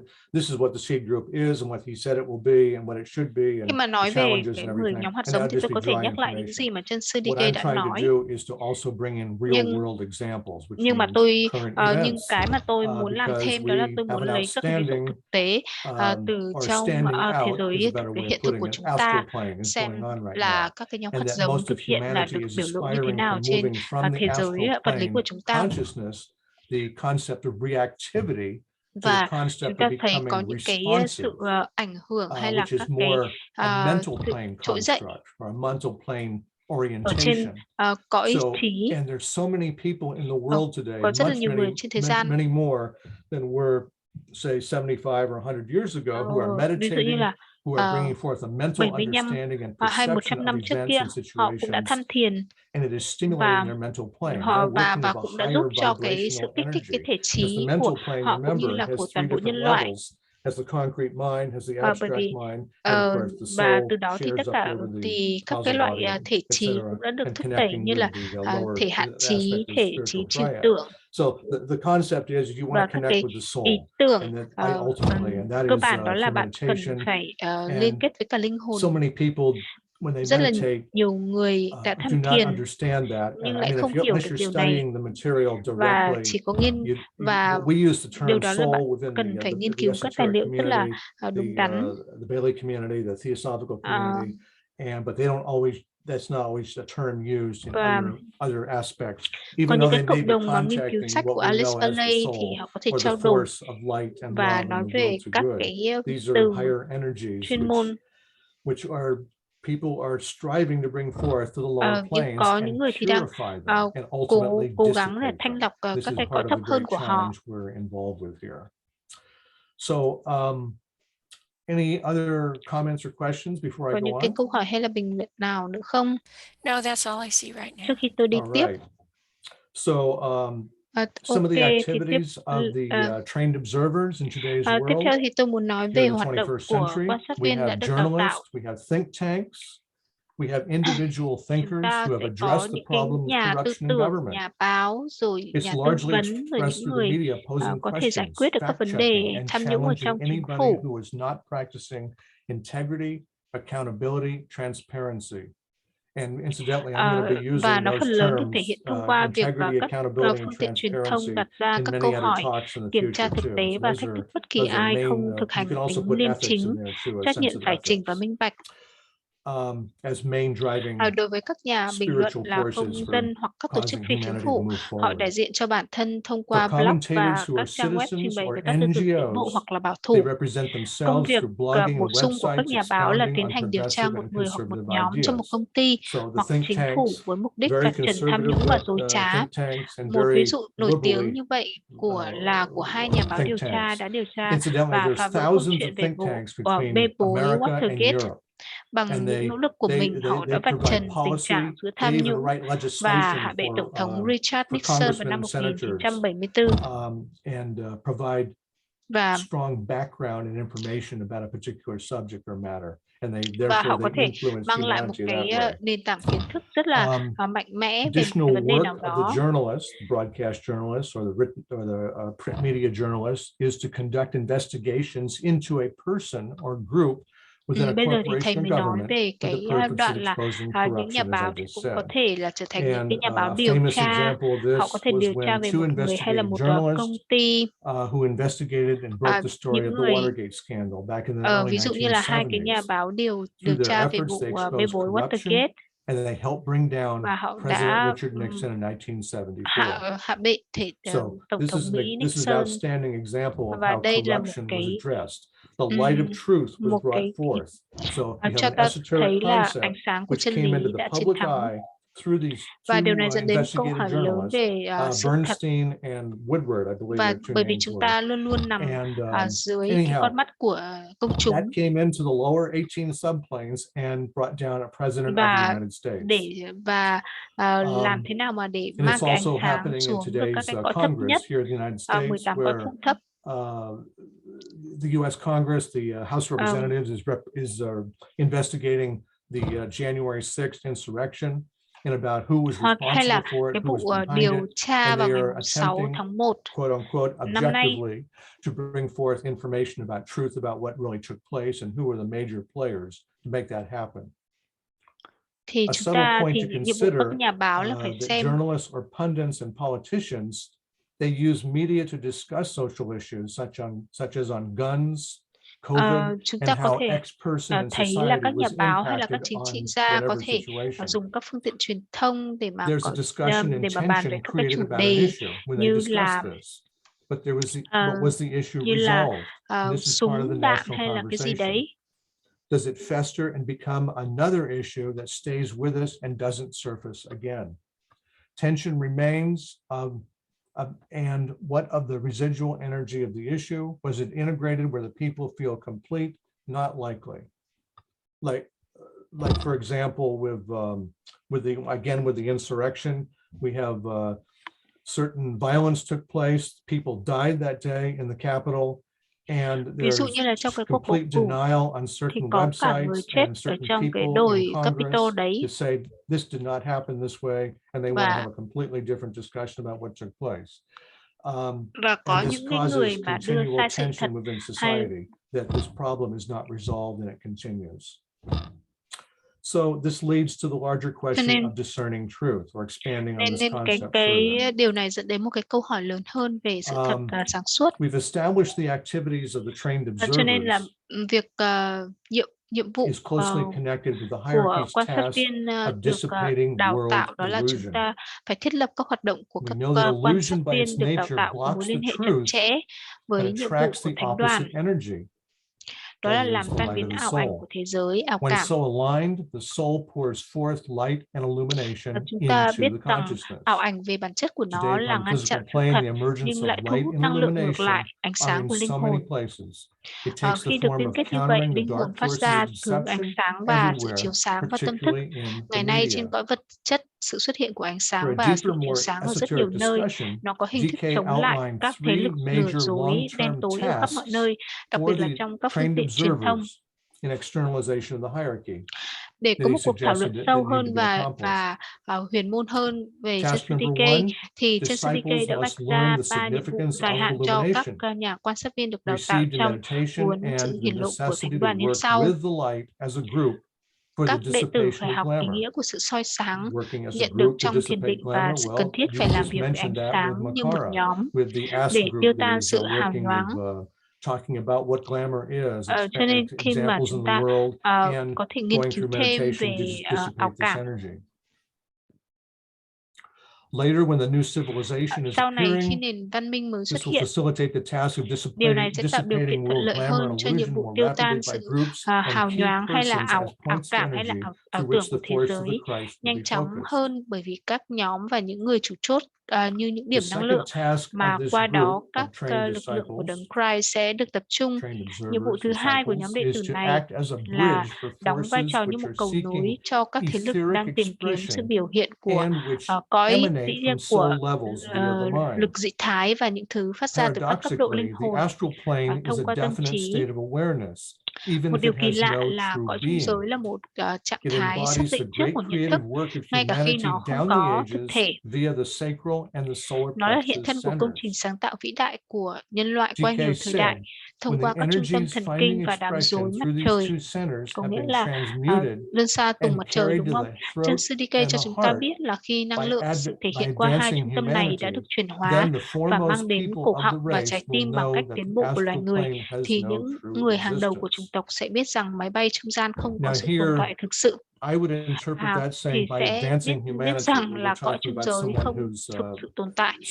Từ đó chúng ta hiểu rằng là cõi trung giới ở trạng thái hiện tại của nó là ngăn chặn các lực tìm kiếm thể hiện dị thái. Điều này dường như là điều thú vị cho người hành thiền khi bị ảo cảm hay ảo ảnh bị loại bỏ và nhìn thấy rõ ràng sự biết trực tiếp hiện diện. Chức năng thứ ba của các quan sát viên được đào tạo nằm trong một tương lai xa hơn, nơi có sự tranh cãi lớn giữa những người thể hiện khía cạnh tâm thức hoặc linh hồn của thiêng liêng, tức là lực lượng tiến hóa, và những người đại diện tương tự cho khía cạnh vật chất của gọi là gì nhỉ? Giáng hạ tiến hóa, tức là mãnh lực đang đi xuống, thì sẽ được giải quyết.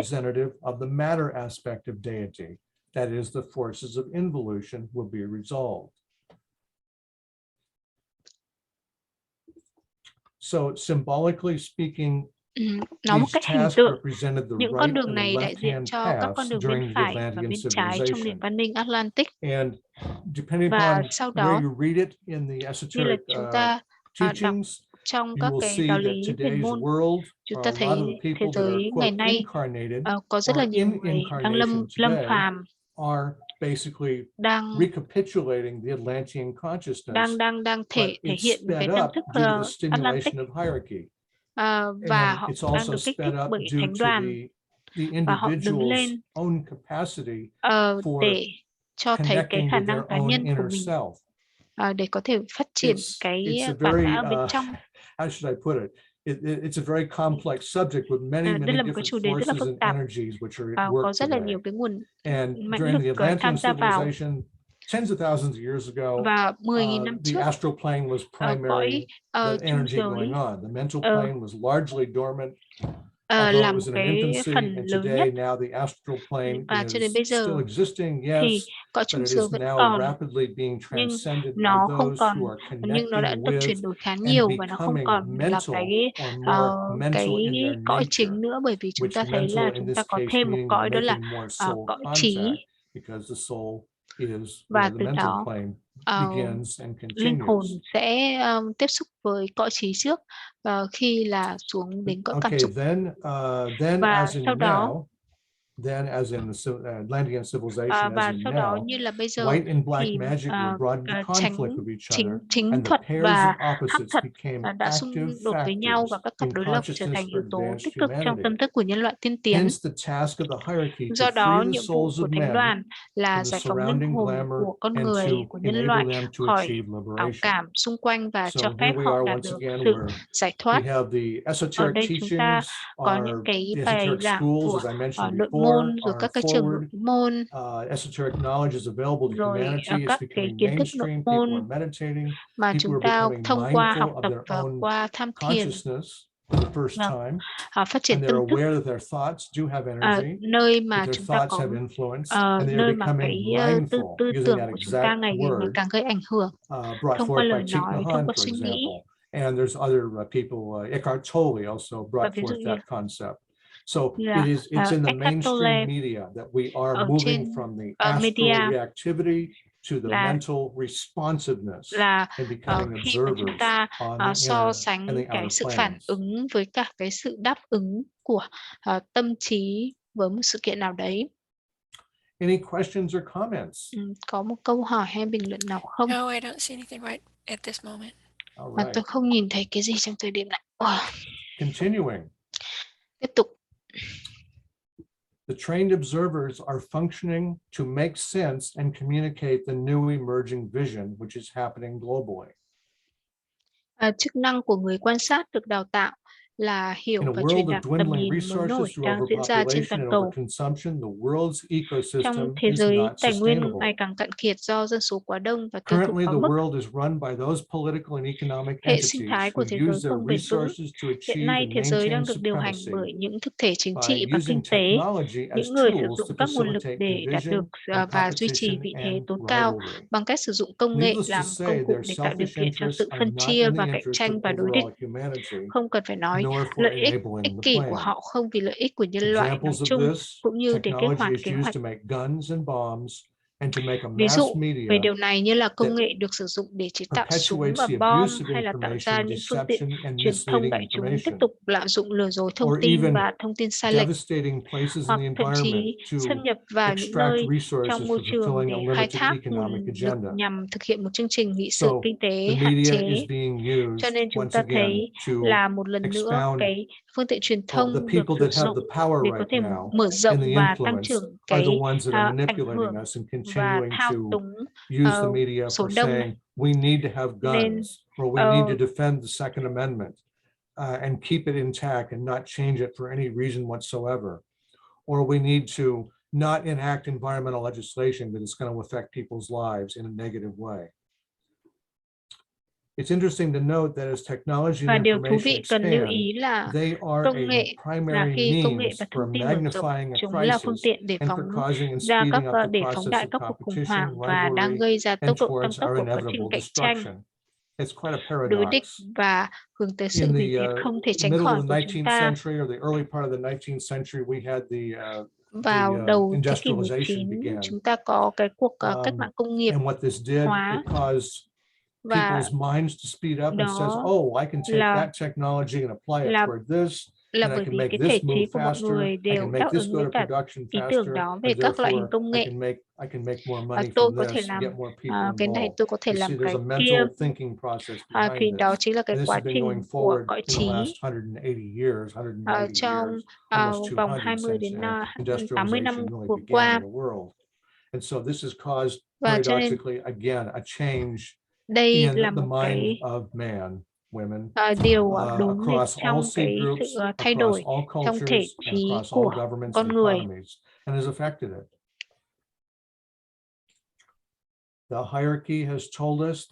Thánh đoàn đã nói với chúng ta là nhóm hạt giống là một thí nghiệm có mục tiêu là sự biểu hiện của một số dạng năng lượng trên cõi vật chất. Khi hoạt động hiệu quả sẽ tạo ra sự gắn kết cùng một lúc và tổng hợp nhân loại và hợp nhất nhân loại. Là những người theo chủ nghĩa bí truyền thì chúng ta phải nhận ra là các nhóm hạt giống như biểu hiện trên thế giới đang hoạt động chỉ với một hạt nhân là nhận thức tâm linh. với nhiều cuộc khủng hoảng xảy ra trên tất cả các nhóm hạt giống một cách chủ quan và khách quan. Hầu hết các nhà lãnh đạo ngày nay trong ngành và chính phủ không có khả năng nhìn thấy toàn bộ tình hình toàn cầu và chỉ có thể đưa ra các giải pháp ban-aid, có nghĩa là kiểu như là chắp vá, hoặc giải pháp khắc phục tạm thời cho các vấn đề phổ biến. Khi xem xét một tầm nhìn mới nổi, chúng ta có thể hỏi, con người vẫn chưa thể xác định được đâu là thế giới mới nổi, đúng không? Vai trò của phương tiện truyền thông là gì, dù là báo in hay là phát sóng?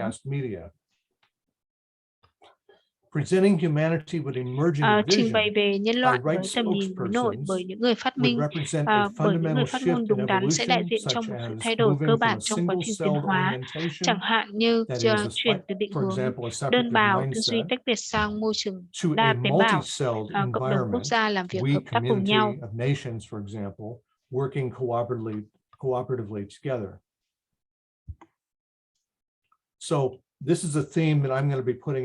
Đây là cái chủ đề mà tôi sẽ nói về khi nói về các cái nhóm hạt giống, là chúng ta cần có cái tầm nhìn và chúng ta cần phải thấy là cái thiên cơ được nổi lên ở trong tầm nhìn của mỗi người, là một cái khái niệm của hạt giống và những người mà có thể qua tham thiền đạt tới cái ngã cao hơn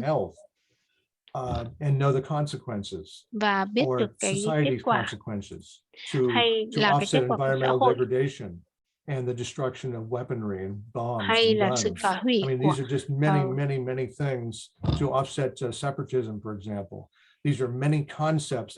và có rất là nhiều cái khái niệm mà chúng ta không có cái thời gian để nghiên cứu sâu bây giờ, cho nên chúng ta phải tiếp tục làm.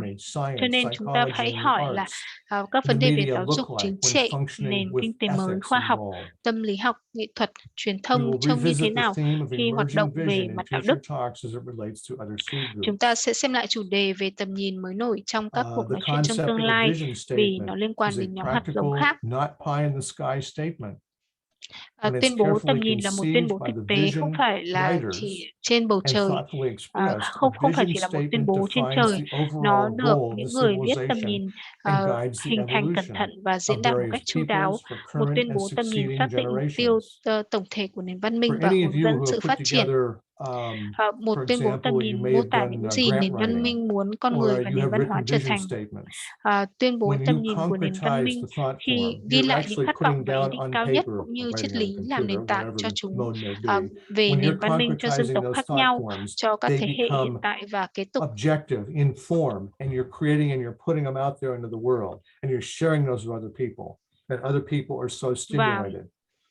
Và từ đó thì chúng ta phải chia sẻ cái ý tưởng và tầm nhìn này với những người đồng loại của mình. Và nó có nên theo quan điểm bí truyền, chúng ta mong muốn cơ bản về các cái giá trị của linh hồn và để cho những cái nhà quan sát lão luyện có thể thông báo về những cái sự thay đổi này. Theo quan điểm bí truyền, chúng ta có cái mong muốn cơ bản về các giá trị của linh hồn, ví dụ như là hợp tác, thiện chí và thể hiện quan hệ con người đúng đắn để hoạt động rộng rãi hơn ở tất cả các cái nhóm hạt giống. Ví dụ như là các cái phong trào của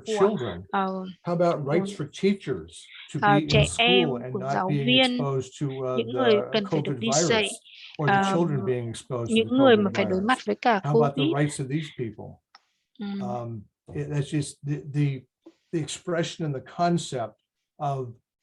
Sự biểu lộ của cái khái niệm bao gồm những người thể hiện cái khái niệm là mang mọi người lại gần với nhau hơn và bao gồm hơn, và chúng ta sẽ có cái sự hợp nhất, sự thống nhất và có cái khái niệm về tình huynh đệ. Trong thế giới kinh doanh, nhiều công ty có tuyên bố sứ mệnh. Mục đích của nó là mô tả những gì doanh nghiệp làm và cách nó thực hiện. Nếu bạn có một kế hoạch hay chiến lược như một mục tiêu kinh doanh thì nó mô tả các chuỗi hành động mà doanh nghiệp sẽ thực hiện. Tức là cách nó có thể đạt được mục tiêu. Theo quan điểm bí truyền thì chúng ta có những người phát ngôn đại diện cho nhiều ngành và quốc gia, những người trình bày tầm nhìn và mục tiêu. Liên quan đến đánh giá các giá trị, một tuyên bố tầm nhìn sẽ phản ánh các giá trị định hướng hành vi của nền văn minh, các lựa chọn, quyết định và thực hành hàng ngày của nó, không chỉ đối với hành vi cá nhân mà còn đối với các thực thể kinh doanh cá nhân, nhưng có thể mở rộng các giá trị đó đối với các công ty và trong tương lai mô tả các công ty phải như thế nào. Vision statement and the code of ethics has choices, decisions, and daily practices, not just for personal behavior, but also for a business entity, but be able to extend those values to other companies and into the future. Describing what a company should be at a time, keeping in mind certain tensions and crises that inevitably will come up. Additional steps to consider might be around what growth, qua các cái khủng hoảng thì sẽ có cái gì đấy sẽ xuất hiện. Transition directions that people should take, and what directions it may be forced to take over the next coming years, 20 years or so in the future. Sự đa dạng hóa và chuyển đổi mà mọi người nên thực hiện và có những hướng đi có thể buộc phải thực hiện trong vòng 20 năm tới. Hãy hiểu rằng điều này không bị ép buộc nhưng được chỉ ra và chứng minh bởi các nhà lãnh đạo có đạo đức và thông qua biểu hiện sống của linh hồn của họ, tức là các đệ tử. Tôi muốn nói đến những cái người mà đang chìm hợp với các khía cạnh cao hơn của linh hồn, những người mà đưa ra các cái ấn tượng mới và từ cái và mang được cái năng lượng của linh hồn xuống dưới cõi thấp nhất,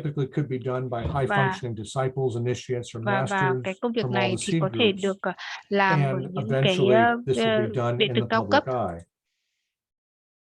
And again, we'll be revisiting this theme of emerging vision and ethical khi chúng ta leadership có in thể future talks, hòa hợp cái especially as it tầm nhìn này relates to vào other seed groups interacting with each other. giữa các nhóm hạt giống. Any comments or questions on this aspect? Có một cái bình luận hay là câu hỏi nào không? Nope, not at this time. All right. Không có gì. Let's continue. Tiếp tục slide 14. Rồi, sắp hết rồi. Slide 14, slide 15 là hết. So I'm putting this section in here. GK did not put this section in the books. Basically, when you're talking about the books, you're talking about the reference material for the 10 seed groups come from Discipleship in the New Age, predominantly volumes 1. And then externalization thường thì of the hierarchy. Khi chúng ta nói về các nhóm hạt giống thì chúng ta nói về các cái đoạn trích trong cuốn Đường đạo trên kỷ nguyên mới tập 1. Nhưng mà ở đây thì tôi muốn nói đến việc phát triển của các cái giác quan nội môn là gì. Nên nó có thể có cái sự tương tác mạnh mẽ giữa hình tư tưởng và cảm xúc. Và nó là gì? Thuật ngữ giác quan nội môn biểu thị một sức mạnh tâm linh đang phát triển dần dần trong người đệ tử, người mạnh mẽ, hòa nhập và đồng nhất với cả linh hồn. Tâm thức bí truyền là về khả năng liên tục sống như linh hồn trong thế giới chủ quan, nhưng đồng thời cũng hoạt động trong thế giới khách quan. Điều này trong sự hiểu biết của một giáo dân về cách sống trong thế giới này, nhưng không thuộc về thế giới này. Để có tâm thức sống một cuộc sống của linh hồn trong cuộc sống bình thường hàng ngày và để duy trì năng lượng và duy trì sự nhất tâm. Điều này đòi hỏi nhiều hơn năng lượng của ý chí. Tôi muốn lấy ví dụ là một cái nhà quan sát có thể đang nói về một cái hoàn cảnh nào đó và họ hoàn toàn khách quan khi họ đang kể nó và họ đang phát tỏa ra cái sự thật của cái sự kiện đó. Đó là cái trường hợp lý tưởng mà chúng ta đang nói về.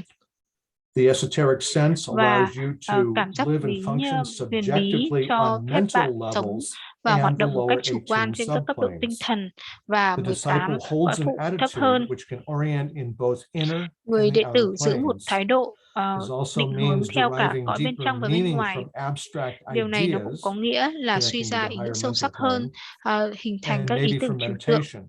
có thể từ thiền, Here, the disciple thông qua or thiền the định. meditator could Tại be đây, tuning into người the đệ tử news cũng or có thể theo listening to a dõi tin TED tức Talk, for hoặc example. nghe một bài nói chuyện trên TED TED. Talks are all about, as you Cái know, bài engaging the mind TED and Talk thinking very thì quickly on a là particular những cái subject, bài mà giving a kích thích great cái thể overview. trí và mời This gọi allows the listener to trí tưởng discern the deeper tưởng meaning không, of a given tính suy topic. nghĩ, cái khả năng suy nghĩ, suy luận. Using the esoteric sense, it allows the person, individual, to possess a constant inner contact with the soul. And this marks a transcendence of Cái personality cảm issues giác and nội môn này allows him thì to have giúp cho cái complete người sở hữu control nó over có his sự emotional liên life. kết liên tục với cả As linh a hồn. result, he becomes a Điều clearer này đánh dấu instrument sự for vượt trội của enabling các the vấn đề plan về phạm or ngã open to và impression cho phép anh and ta for kiểm soát hierarchical hoàn toàn cuộc sống concepts tình and cảm của mình. impressions to be registered. Kết quả là bạn trở thành một công cụ rõ ràng It hơn để kích allows him hoạt to demonstrate love thiên and cơ wisdom in và all cho that he các khái does niệm through và goodwill and loving understanding. và cái sự Basically, we're và talking các about a cái sự biểu concept lộ of của radiation, thánh soul đoàn radiation. được ghi nhận.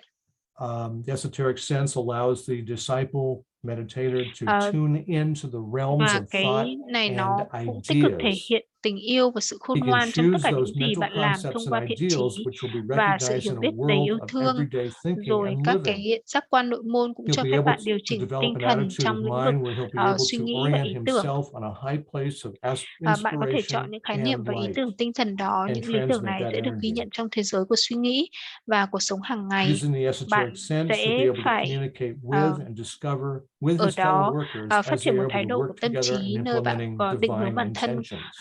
của And bản ngã this cao could also hơn be và working cảm with hứng và the ánh first sáng. seed group we talked about last month, Ở which is đó the thì telepathic bạn có thể giao communicators tiếp too, và khám phá những where người đồng nghiệp the của mình vì họ individual sẽ cùng nhau or thực the hiện những group ý định thiêng with liêng. which he's working Để trao is dồi tâm thức connecting bí truyền telepathically thì cần and phải thiền định. transmitting these ideas. To cultivate the esoteric sense, meditation is required. As Và đặc time biệt là passes, để mà có you'll cái come to cảm realize quan that bí your truyền thì chúng ta meditations phải have tham caused you thiền. to Khi grow thời gian trôi spiritually qua thì bạn sẽ nhận and ra rằng enables you thiền định của to bạn đã giúp bạn phát have triển a về mặt stronger tinh thần spiritual và tức là orientation. tâm linh và kích hoạt một định This hướng has tâm linh mạnh resulted mẽ. in you developing an attitude of Điều the này dẫn detached đến việc bạn observer. phát triển một thái độ của người quan sát Other tách methods rời. for dissipating glamour will be Các used phương pháp using the khác để technique làm of tiêu light tan ảo cảm that có thể you'll là find sử dụng in kỹ the thuật ánh book. sáng. Điều này liên quan đến việc The back nhân part cách of the hợp book, tác The chặt Glamour chẽ với World linh hồn Problem. bằng cách This chiếu ánh sáng rực involves rỡ the lên sự personality lừa working dối in close hoặc ảo tưởng để cooperation with tiêu the tan soul nó. by shining bright light onto the deception or the illusion and dissipating it.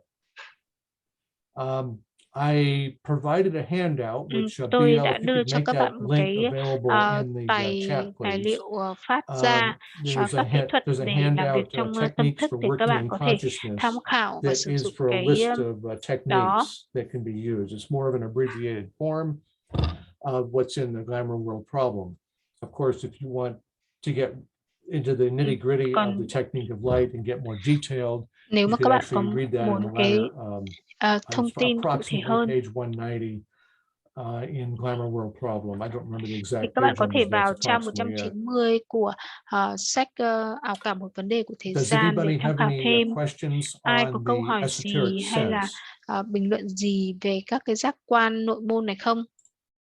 We do have a couple of Chúng comments ta here. có một vài bình luận ở đây. Jessica says, do you see the Jessica nói whistleblower là Frances Haugen as a type of trained thầy có nhìn observer? thấy cái người She thổi presents sáo Francis information in a Haugen factual là một manner loại in là what một appears nhà quan sát non-emotional lão and luyện không? honest. From Cô what I ấy observed, đại she diện is cho shining thông light in tin dark places with a high theo level một cái of cách clarity. thực tế I nhất. couldn't have said it better myself. I completely agree with that statement. I believe that's exactly what she's Tôi doing. đồng ý với cái ý Because kiến này. all of the depictions I have seen and Bởi vì tất cả descriptions, I những mean, cái not that mô I'm tả về cô extremely ấy well read, but what I've read on the media so far, that she trên does not phương have tiện an agenda except for just simply exposing truyền thông what was really going on there. thì And the cô không có một information cái that mục was tiêu gì suppressed ngoài by cái việc truyền tải cái Zuckerberg việc and other thực sự đã xảy executives ra. within Facebook. So she's theo simply cái wanting cách to mà expose Mark this Zuckerberg information. đã And, sử dụng I Facebook như thế applaud nào her để efforts in this. thao So túng she is mọi người bringing và mang truth lợi into dark places, as you said. cho nên cô ấy Absolutely. là người Great mang lại sự example. thật. Okay, and then Jan says this Và process Jan thì nói seems, là in a cái simple quá trình này understanding, to dường be a như refinement and a là một development of a cái việc greater sensitivity. tinh anh hóa This các is thể not always và easy and phát seems to triển be cái khả a năng nhạy cảm natural cao type hơn. of development that Nó can't không really dễ be dàng và achieved by là một cái effort. loại hình tự nhiên của Okay, sự let's phát see if I triển can và abbreviate không thể this. đạt được bằng cách nỗ lực. Để tôi thử xem nào. The meditation Cái việc process. quá Okay, trình so tham thiền you have the let's see, you have the path of liberation, the path of các bạn có một evolution. cái con đường của And sự you say giải phóng. consciously, it simply says, I want Thì to ban đầu evolve bạn có myself. thể I nói want là to tôi expand muốn my tiến hóa, consciousness. So you discover that muốn meditation tăng trưởng is a great tâm way of thức. doing that. Cho nên Absolutely là factual. việc tham thiền So là you một go into cái con đường meditation and tuyệt you vời learn a để làm việc particular đó technique and you first have to với learn các cái kỹ thuật concentration. khác nhau. Why are you concentrating? Và Because you have all these thought forms and tại sao bạn energies, lại tập trung vào emotions, này, everything rồi là that các is cái distracting. tiến trình cảm xúc So hay là tư to tưởng của fast mình thì như forward thế into nào, the future, rồi perhaps trong tương lai years, you learn meditation practice of spiritual study and service, and you learn to use those things to hone your mind and to focus your mind so that you connect with your true and highest self, which is first the soul and later on it is your monad. và chỉ có thông qua tham thiền thì bạn mới có thể kết nối được với cả linh hồn và cái ngã thật sự của bạn, và đó là cái trường tồn mà bạn không cần phải thay đổi. Nên cần phải có kỷ luật cái thể trí qua một thời gian đủ dài, và sau đó có thể trong tham thiền thì bạn đang ở trong một cái môi trường rất là chủ quan, cái thể trí ở trong một môi trường chủ quan. Nếu mà bạn chủ động hãy giữ thể trí trong cái sự phân biệt và chỉ nói những cái khách quan, còn những cái về cảm xúc thì chúng ta có thể hiểu nó, và chúng ta hoàn toàn chủ quan về cái chuyện này. The dynamics working in your consciousness, the Và forces that are difficult for you to những cái negotiate, to hold tâm together, thức to mà đang discipline, làm or the việc với forces cả that you cái know tâm that thức sống động của bạn. you are the soul, and you Bạn are the là light linh hồn, divine, and you are love, and you are will, bạn là and you tình are fixed thương, là ý design, chí. as the saying goes. You are a focused person that way. So you're bringing that objectively out into the world. You are radiating that energy. That is part of the esoteric sense too. Where I am taking a subjective reality, bởi vì tôi đang knowingness in the inner làm nó một cách planes, chủ and I'm động, bringing bởi that vì tôi biết objective to the tôi outer muốn gì và tôi world. là ai. And you are conscious of that Và dynamic. bạn This can hoàn also toàn apply hiểu to thức về receiving cái quá trình impressions chủ that động you're này. saying, oh, I just got an idea. Còn nếu Let không thì me bạn nói là act tôi this chỉ có một out. cái ý Let me go tưởng write này, this hãy down. để tôi Let me go làm thế nào để email cho this to nó somebody. xảy Whatever. ra. This is Điều này also using the esoteric sense because you're cũng conscious of the phải dynamic. cần So được that's sử dụng that's so to speak a real world được hiện thực example hóa bằng cách of sử that dụng can work. các cái And cảm giác eventually của in more bộ advanced môn, stages of meditation and và thông qua tham connectivity thiền on the inner và qua planes, các cái you will hoạt động trên establish cõi what nội is called giới, a thì bạn sẽ bắt continuity of đầu consciousness, thiết lập as the saying goes, and you're basically tâm hữu thức, what the experience that you và have connecting with your higher có self. thể In trải nghiệm meditation, you bring that và có thể forward kết nối được với constantly. cả chân That's ngã your cao hơn. continuity. And you're constantly expressing the Và khi mà esoteric thì bạn sense where you're aware càng thể subjectively hiện and cái hình ảnh objectively của hóa thân chân ngã simultaneously. And nhiều, you become merged thì with that bạn sẽ expression ngày right there. càng trở nên hòa That's hợp sort với of a cả long-winded answer, cái but that's biểu lộ essentially và how cái the ý tưởng esoteric đó. sense can work objectively and subjectively Có in một your cái gì world. đấy mà không thể nào mà làm việc một cách hòa hợp được với nhau. Any other comments or Có một cái questions? câu hỏi gì không cho câu phần này? Đó là những gì mà tôi nhìn thấy. Ôi, bây giờ đến slide cuối rồi. So let me wrap up here by saying, talking about a concept of know thyself. So when I say know thyself, cái khái know niệm là biết yourself về bản thân mình. individually, know yourself as a pundit, know yourself as a trained observer, know hãy biết yourself mình là một người as a mà person who is cung cấp, mình là một speaking nhà a quan sát truth, viên được đào tạo và phải you're tự biết mình về mặt tinh spokesperson, thần. you're representing a higher concept. Điều này có nghĩa là khi làm việc trong lĩnh vực năng lượng, tích điện chẳng hạn, như là trên cõi cảm dục, thì chúng ta phải có khả năng phát triển, khả năng tách mình ra khỏi các sự kiện. Và this means that he works in the changed field of energy, such as the astral plane, and he must develop an ability to extract himself from the events and occurrences around him, as I've said before. Practicing dispassion, for example. He needs to learn to see clearly as the soul sees, free from the limitations of the lower planes. Tách mình ra khỏi các cái sự kiện ở trên các cái cõi thấp. On another note, I know that many Một of you lưu are ý khác teachers là and are tôi biết rằng nhiều người trong essentially số các bạn là leaders, giáo viên và providing về your cơ own bản có thể influence là in những your người lãnh đạo esoteric có ảnh specialty hưởng as you touch others trong with chuyên your môn own bí knowledge truyền or của the bạn knowledge khi you chạm know vào or người you khác study. bằng kiến thức của mình. In your own realm, you are helping to Trong lĩnh vực manifest the riêng của plan bạn through thì bạn your có own thể service giúp work. thực hiện thiên cơ thông qua công việc phụng sự When của we chính tune bạn. into world events of Khi chúng which ta we are hòa all mình a vào các part, sự kiện trên our thế hearts giới and minds are mà tất cả sincerely chúng ta đều là một impacted phần, by so much glamour trái and tim illusion in the và tâm world. trí của chúng ta It should be bị tác said động that một if we cách want to chân thành manifest this brave bởi new quá world, nhiều we ảo must cảm và ảo ourselves tưởng become trên thế agents for giới. change.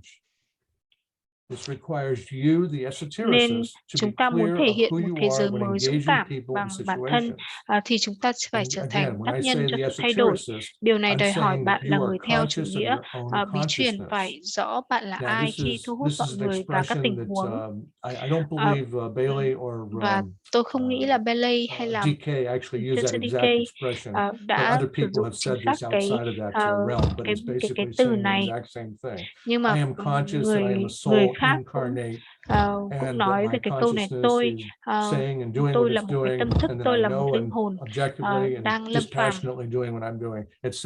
This is what I'm Ví talking dụ about. là như thế, và chúng ta phải ý thức về bản thân mình. As a guidepost, với tư cách là một we can look người at what's called the rules and dẫn, commandments of the Yoga Sutras chúng ta by có thể Patanjali xem for các practicing quy tắc right và human điều răn relations. của kinh yoga And of course, Patanjali để biết the rules các cái quy tắc or the ở đây commandments that come from the Yoga Sutras. There is đến từ there's many Yoga different Sutra, interpretations of this. và Alice có Bailey nhiều cái has the cách one in the book called phiên Light of dịch the Soul, của nó. Light of the Soul. Và And where nhưng mà she cuối goes cùng through thì all the Alice Bailey different, đã there's viết 4 về nó books trong cái that cuốn Ánh Patanjali sáng của linh wrote hồn. 2,000 years ago. Và đây là một And cuốn she sách đã she có and DK go through and interpret what each one of those bà và sư DK đã cùng cộng tác để viết về the ý nghĩa essence thực of what sự these rules and these commandments are talking about from the và Yoga các cái Sutras yêu is cầu the concept of đang thực practicing sự là muốn gì. harmlessness. This is also again by Và speaking một truth lần nữa through the nó right có thể use nói of ra sự speech. thật. This is exactly what the trained observer does. Đây chính là When he những or she gì mà is in, một they're nhà quan writing sát lão something in luyện print media, có thể writing a làm, book, or có they're thể a pundit, they're viết một being bài blog interviewed hay by là viết một CNN cuốn or sách, something, whatever. bất cứ một cái gì. They need to learn to put aside Và lower mind biases to contact the soul for bỏ discovering sang một truth bên các cái and mãnh lực của inspiration. thể trí thấp.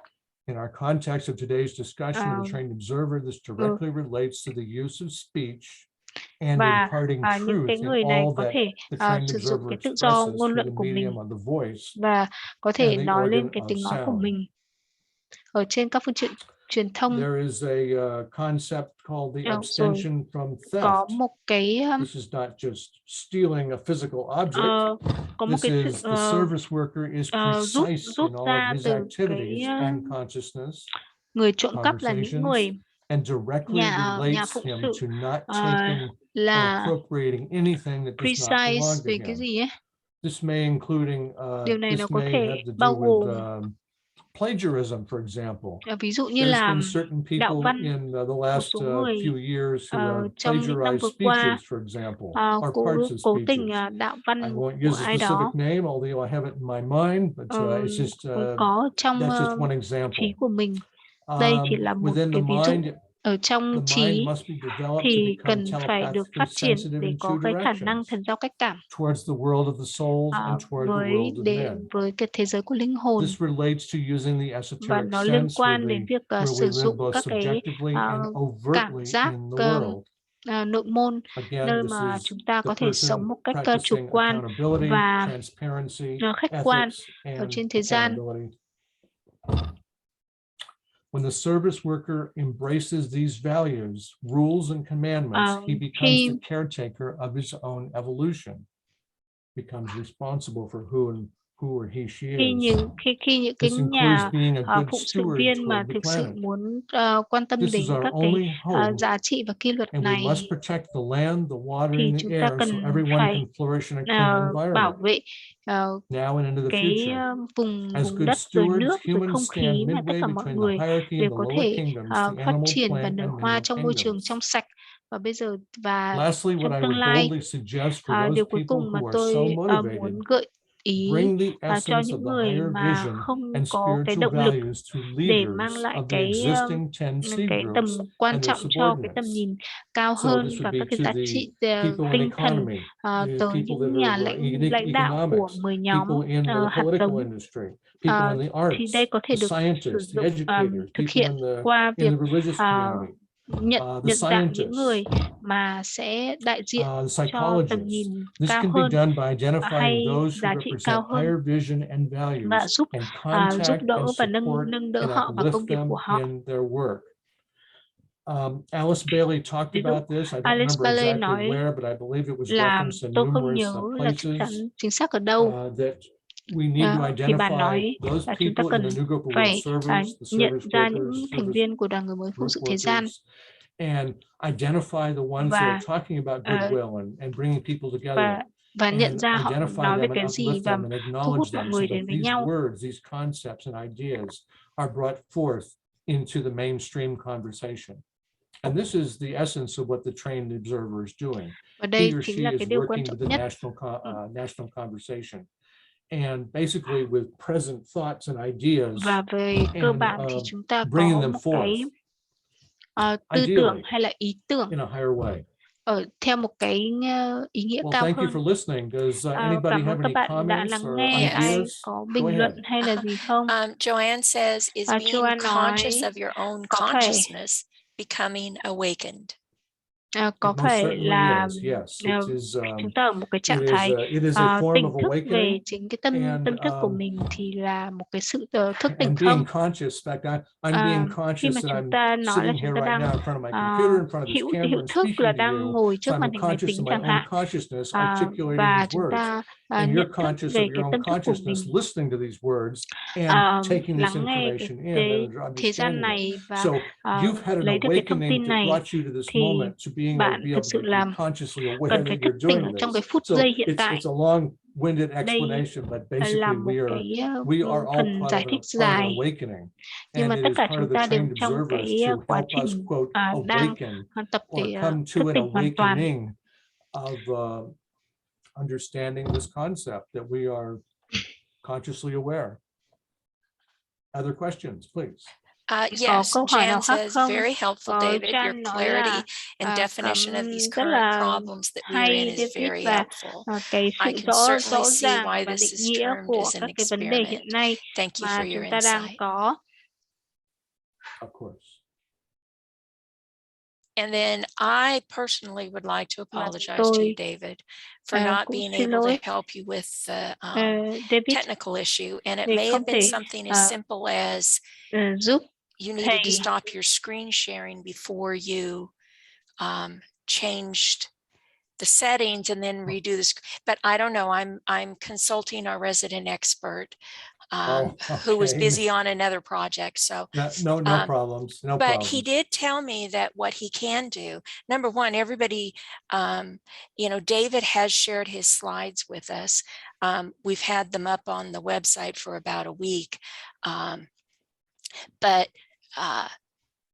what Michael can do, Michael Crow, he can take the audio and use your slides and put that into a new video that doesn't show, the smaller block and all of your notes. So the notes can be a distraction. Absolutely correct.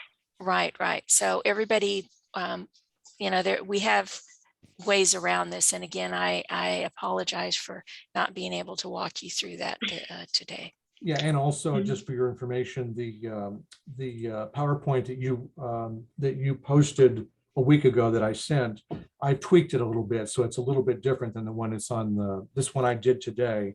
is a little different than the one you have on Makara. So I will send you this new one, of course, and you can replace that one. And then Michael can also do that thing with the audio and the video, matching them together. So that'd be great. Right. Okay. I'm going to stop the recording now. And does anybody else? Vivian says, to be honest, I found it helpful having the notes. Oh, okay. No problem. No worry. Yeah. People have different interpretations, understanding, not a problem. And we also had the closed caption there for those that wanted to see that too. Oh, great. Okay. So, all right. Well, our next one is set for